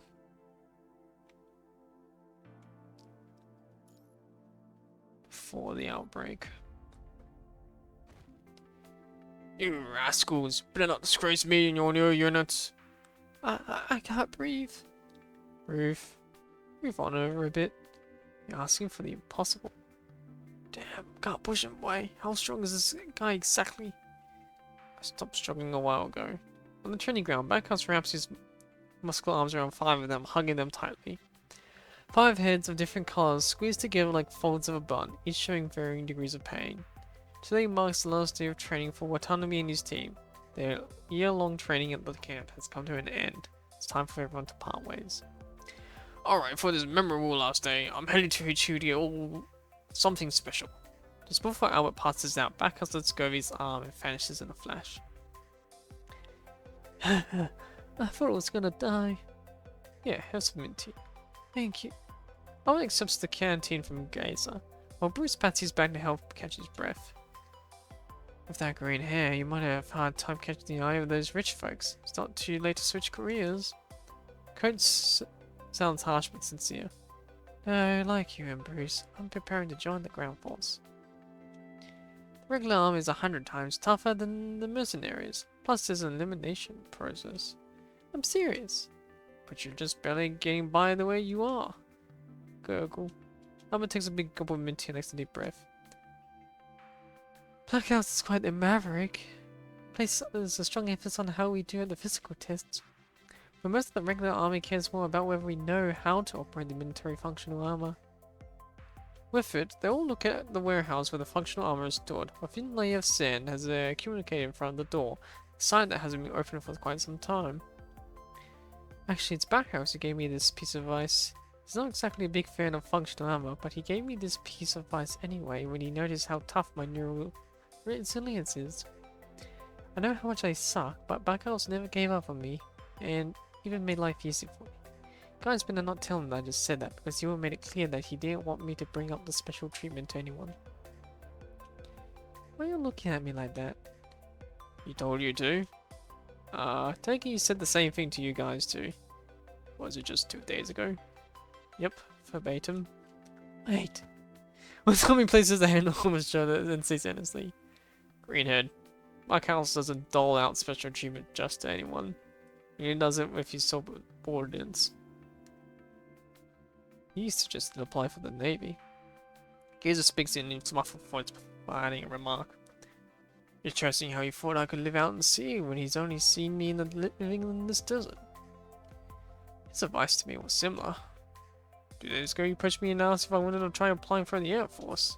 He said there's generally no chance of seeing blood, except I think that statement is probably only half true. Bruce, what about you? Bruce hesitates for a few seconds before he speaks. He said I fare just fine going anywhere except for the Air Force.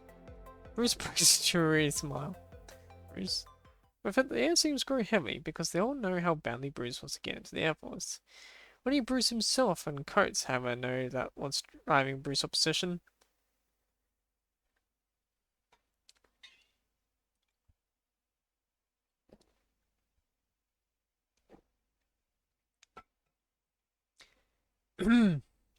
Piece of ice is nothing more than a piece of ice, though. Nobody says you need to do what's told. You have to walk your own path. What Markow said makes a lot of sense, though. I give it some serious thought. I'm gonna pack my things first. After Bruce leaves, the remaining three turned to look at Coates. Don't look at me like that. There's some things I can't explain. Ask Bruce yourself if you're that curious.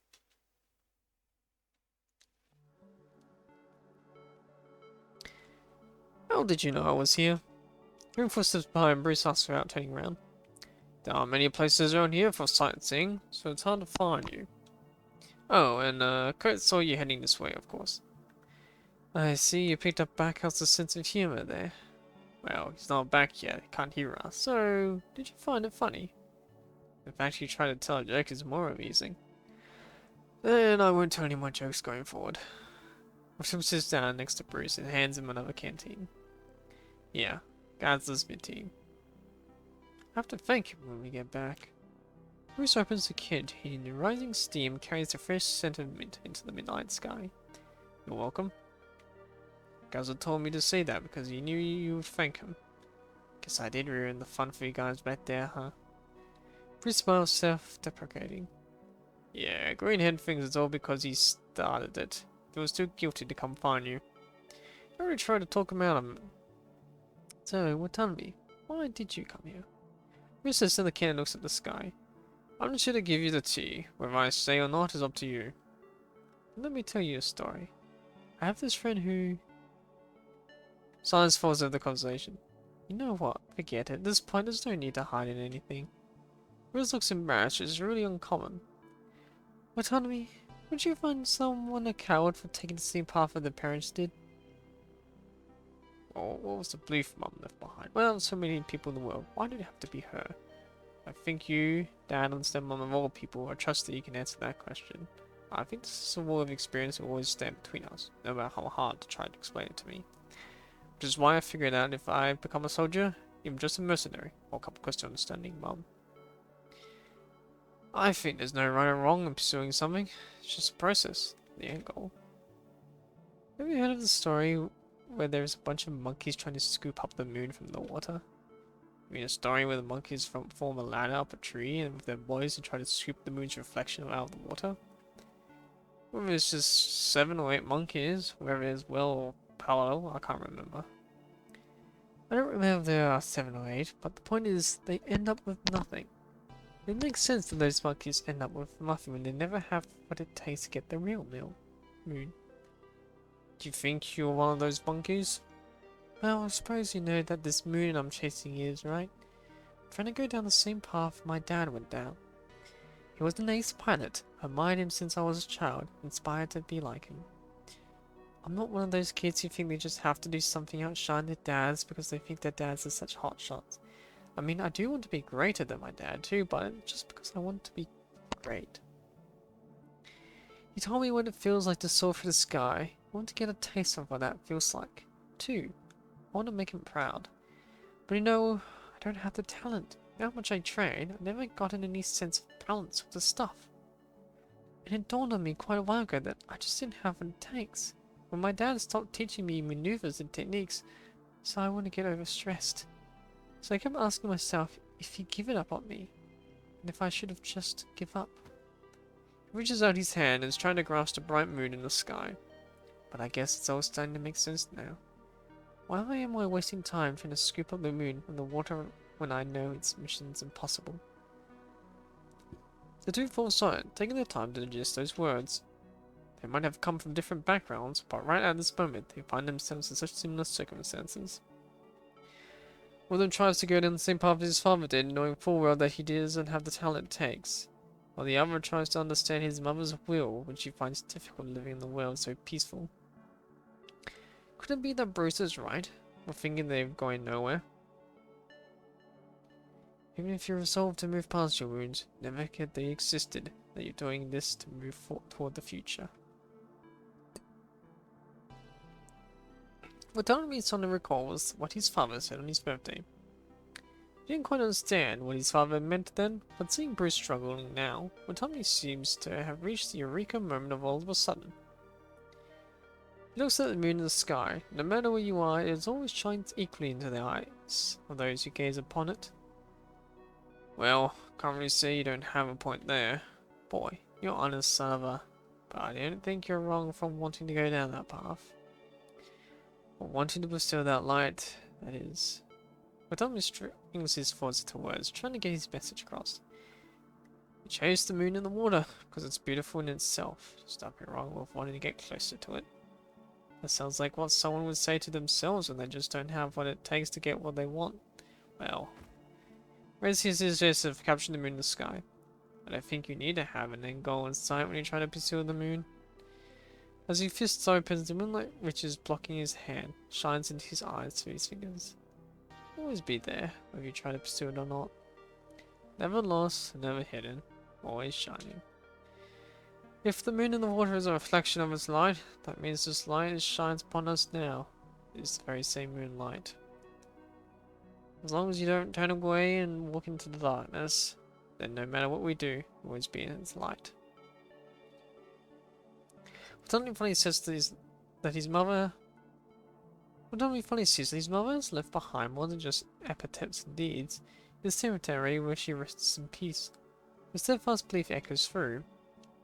When one time you overcome his fears and choose to join the military, that belief has passed down. He now sees that he doesn't need to be in his mother's shoes to understand her, nor does he need to arrive at the same end as she did, as long as he keeps his head straight and keeps heading down the same path. You're only saying these things because you own up to the failure that you were. It's just hard to something let go. You've become too invested in it. What are you to learn from you as far as that goes?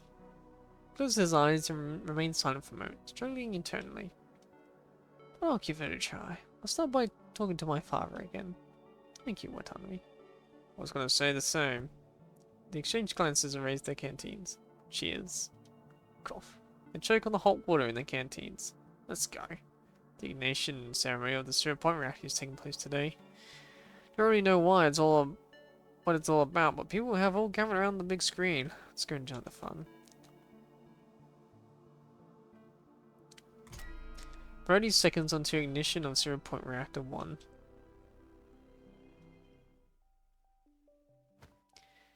A bit higher, yes, just like that. That's it, any higher will hit the ceiling. Alright. Stop micromanaging. See, the poor tall guy doesn't know what to say now because of you. Say it again after you get off his left arm. In the cafeteria of the International Space Station, a huge projection screen is live streaming the first ignition of 0 point reactor. Almost everyone on the space station, regardless of their duty or how busy they are, have gathered here. What are these people doing out here? They usually prefer to rot in the lab. No one wants to miss the ignition, I presume. Thanks to this, the two arrived late because of the shift had to ask Tall Guy to lift them up. I say, why not just switch the cabin to zero gravity mode? Pretty sure they would be able to use the space more effectively that way. Forget it. You're not going to rebalance the gravity field afterward, are you? Shh. Countdown is starting.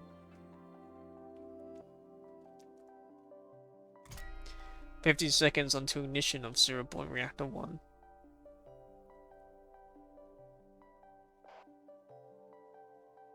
This is a spotted deer. Area A2 is all clear. This is B2, all clear. Self-drone shot down in Area C1. Anomalies all cleared. 12 of 26 monitoring zones completely cover the area within 2 kilometers of Reactor 1. The Security Intelligence Bureau has deployed half of its elite forces to ensure the ignition is free from interference.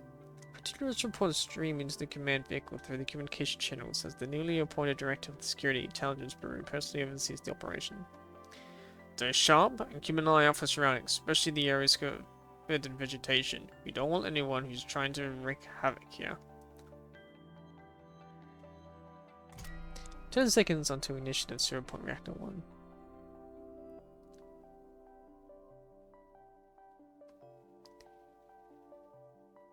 I thought you would be in the front rows or something like this. I was going to, except my secretary couldn't handle all the paperwork. This will surely be one of those regrets I take to the grave, right? Philip opens a bottle of red wine, the label still intact, and pours into 2 goblets. Fancy a glass? I didn't know you drank. Well, now you do. This is a day worth celebrating. One glass shouldn't get me drunk, right? Driller checks the alcohol content again. I even consulted a doctor about this. Don't waste the doctor's time with these silly questions. There's still work tomorrow. Work ain't gonna stop just because I'm celebrating. Driller raises his glass. To tomorrow. To tomorrow. Sound of glasses clicking echoes crisply. Red liquid swirls under the light. 5 seconds until ignition of 0-point reactor 1. Father, can you hear me? What is it? I have something to...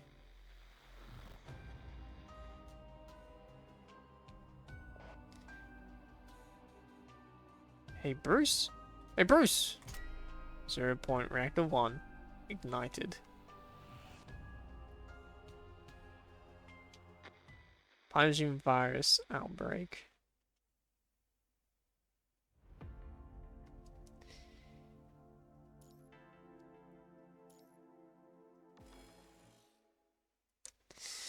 To this day, Baldur remembers that fateful day. At first, when the lights went out, communications went silent, and the machine shut down. People thought it was just a massive power overload or a major electromagnetic interference. However, when the blue light turned crimson and the rebooted machines bared their fangs, humanity, having finally realized they were up against, had already missed their chance of safe rescue.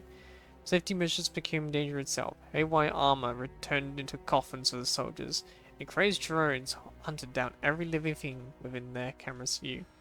When Ballard led the security team armed with non-intelligent light weapons and encountered the escaping crowd, they realized the area around the reactor had become a death zone. The red plague spreading from reactor core not only drove machines mad, but also dissolved flesh. Yet more than half of the people who hadn't managed to escape were either possibly dead or still hiding in some temporary safe room, where the red plague would eventually come and devour them. Wearing the last remaining protective suits, Ballard led the suicide squad into the red zone. 3 hours? This was as much as they had to save the day, because after that, even the protective suits would lose their effectiveness. At a distance one could move barely before being killed by the red plague had shrunk to just 10 meters, rendering the operation meaningless. Ballard had to use his remaining 3 fingers to signal a retreat. In this rescue, he lost his entire right hand. Half his left hand is right calf. Moreover, his vocal cords just retracted and organs were severely damaged. Of the 68 members who formed the suicide squad, only 4 survived. Ironically, only managed to save 4 people. When he was rescued from the brink of death, he learned that his close friend was about to head to the front lines. He didn't try to dissuade him.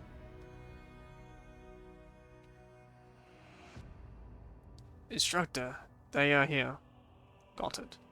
Ballard, tweaking his memory, stands up and walks toward the door. I'm gonna try and talk them out of it. Well, Tommy would never forget those days. On the 3rd day of the communication blackout, Black House returned from headquarters with bad news.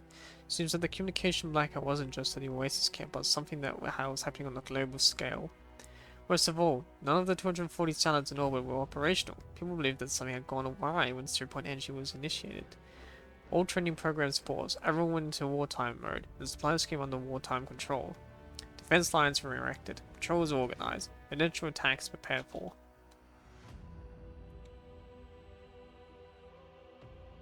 Day 15. Through the efforts of the tech soldiers, they finally received the first broadcast from the world outside of their new frequency. They learned about the new virus called the Punishing, and what it's capable of. That day, the high-tech equipment, including functional armor, was destroyed, leaving only non-intelligent light weapons and a few old howitzers for scientific demonstrations. The camp's defensive capabilities were reduced by over 90%. Day 30. Communication was best restored, establishing stable contact with headquarters and command. However, during the time without communication, humanity suffered heavy losses through their own. The corrupt machines devoured human territory at an alarming rate. Day 48. Instructor Backhouse was summoned to the northern front and never returned. Day 60. The Oasis squad received orders to fast system planes to rescue trapped civilians. Counting a large number of corrupted, the recon team ran out of ammo and all perished. During the rescue, acting leader Bruce single-handedly held off the corrupted for 6 hours and died a hero. He no longer had got the chance to say what he wanted to his father. Day 69. The trapped civilians were successfully relocated to City 173. Acting leader Watanabe determined that with the current manpower and equipment, they could no longer hold the camp and applied to change course to the nearby City 175 to seek supplies and search for survivors. Plan was approved. Day 73. The Oasis squad arrived at the City 175 and began searching for supplies and survivors. Day 75. They found a large amount of light weapon supplies, food and medicine. After dispatching some members to escort these back to safety, Watanabe continued to lead the remaining members to search the survivors. Day 80. To their surprise, they discovered a factory occupied by the Punisher that was pumping out corrupted machines. They managed to blow up the factory through a stealth operation, but the operation traded most of the corrupted in the city. Day 81. On the retreat, they came across 2 survivors, one of whom was a child.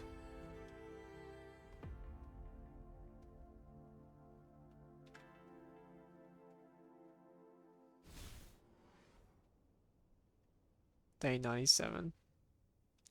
City 175.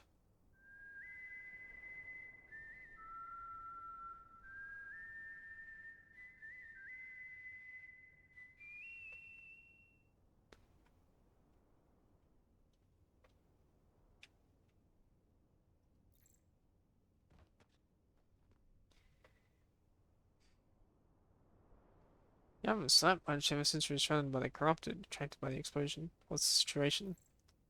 Not many corrupted ahead. We evacuated them. Alpha Bomb siege is going to end.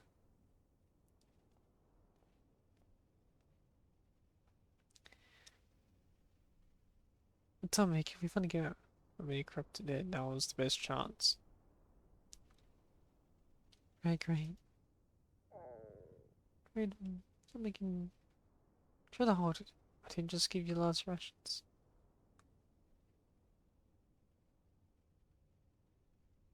Fine, take it. Thank you, Watanabe. Let's go. Cover the civilian retreat.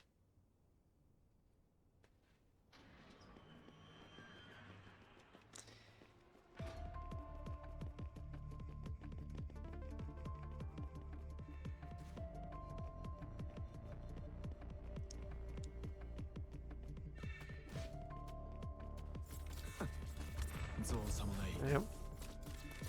So much for high-tech power suits when the punishing itself can affect. It's been a while since I've fought against the normal corrupted.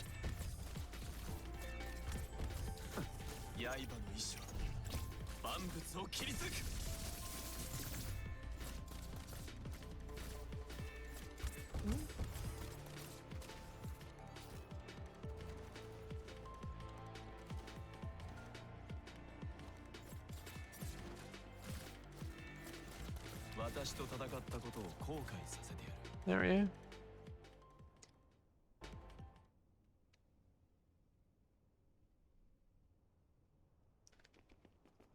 To the subway station.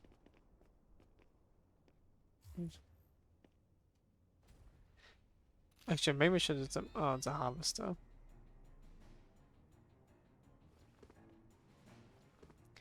Let's corrupt it. Let's distract it. Go for citizens.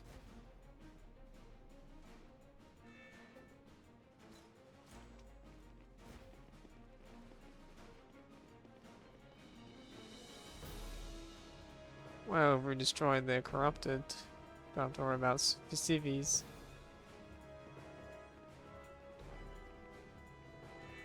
Just stand. We bought enough time, right? Bring it on.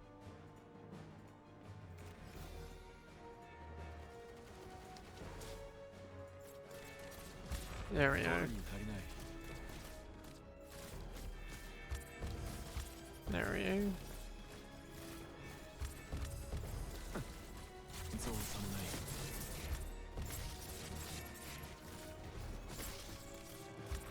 私と叩き刃の And his Star Master's 万 dead. 物を切り裂く Alright, not quite yet.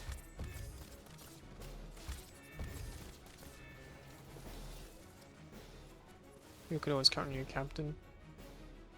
Go and meet up with the others. Still happened. Crafter came in when stormed that place, but couldn't save them.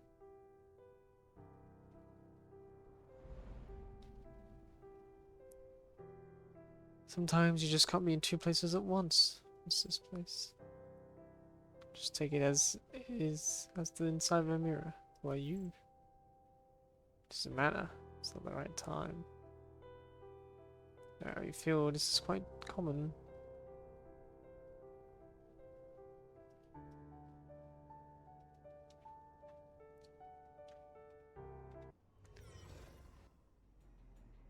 Still doesn't work.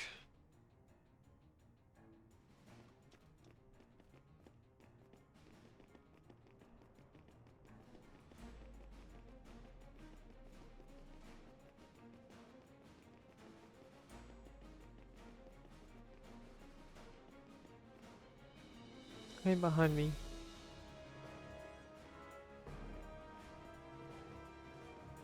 Why is it a gear?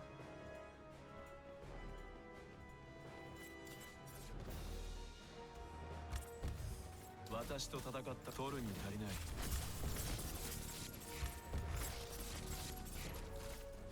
Gears only came later.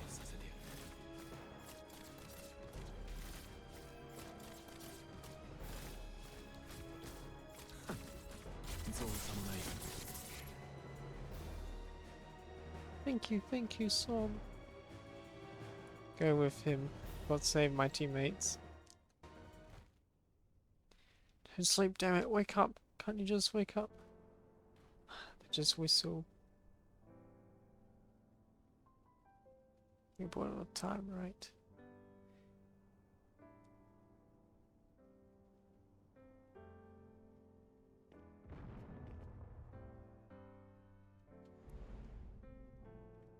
They died with dignity. I used to wonder what is more important, life or duty.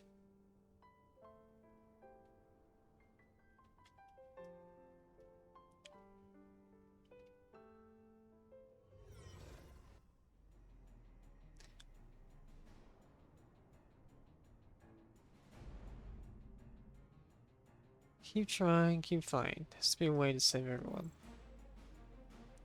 You're not picking up the most irrational path.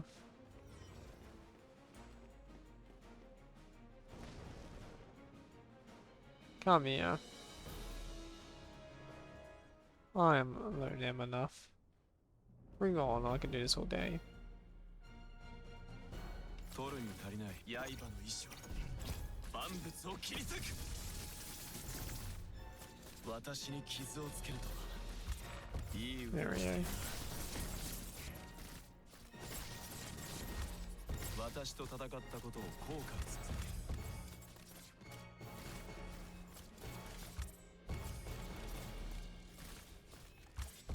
取るに足りない刃の意志は And we'll just shred him up like a shish kebab.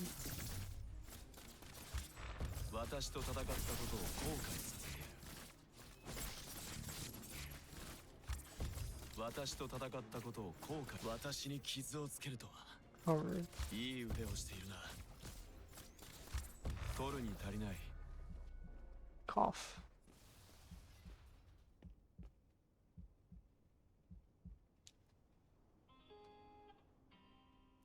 Am I dying?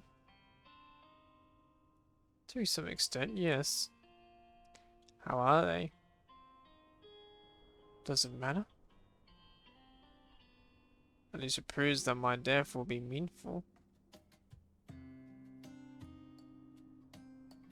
Sometimes things don't change due to individual will. You always dream of sacrificing yourselves to the best result and never proving them wrong. Life holds many regrets. Sometimes we have to accept it. Our will is small, but people who are affected by it could be forever. It still failed.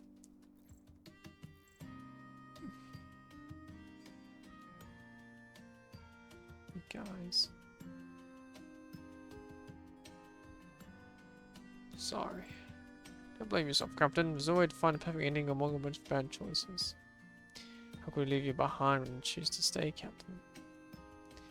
Tommy, thank you for saving that kid. I believe that kid will grow up to be a good. Time to face reality.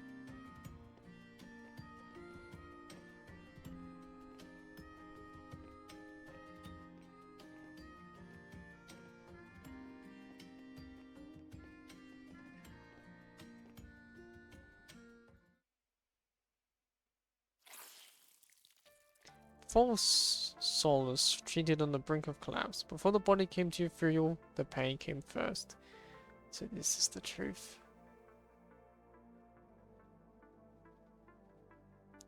His knees quickly becoming feeble.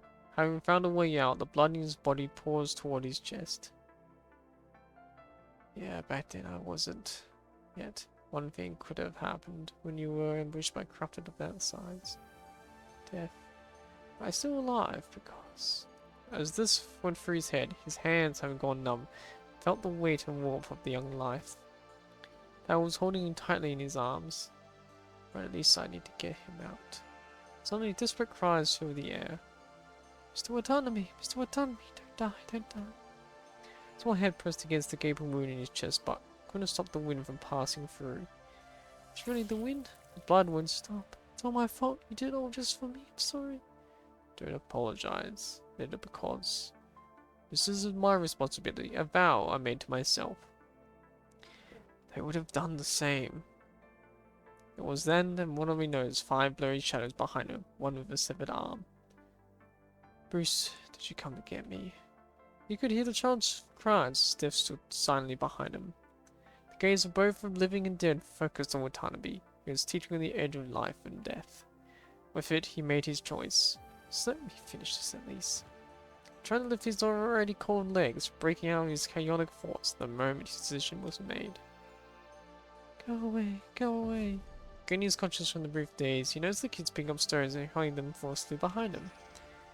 They're not the souls of the dead, but a few broken and corrupted. Run. Thomas' lips moved, producing a faint sound, while the sound of blood rushing through his veins echoed in his ears. I have gradually left him, returning to the black soil. Go away, go away. Charles' anger was tinged with fear and trembling. Run. It was just you. As the sound of metal dragging the ground grew closer, the child went from trembling with anger to look out on with fear. He dropped the stone and grabbed onto his hand, trying to drag him away. But how in the world was a starving child supposed to move an adult? Someone, please, save him. Get down.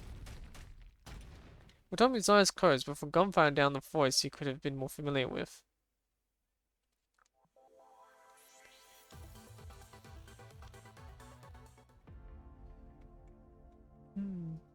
Well, I've got a stream tomorrow, a collab, a Lethal Company collab. And so I'm gonna leave it there for today. Thank you for everyone coming to the stream. Certainly interesting going through the story again.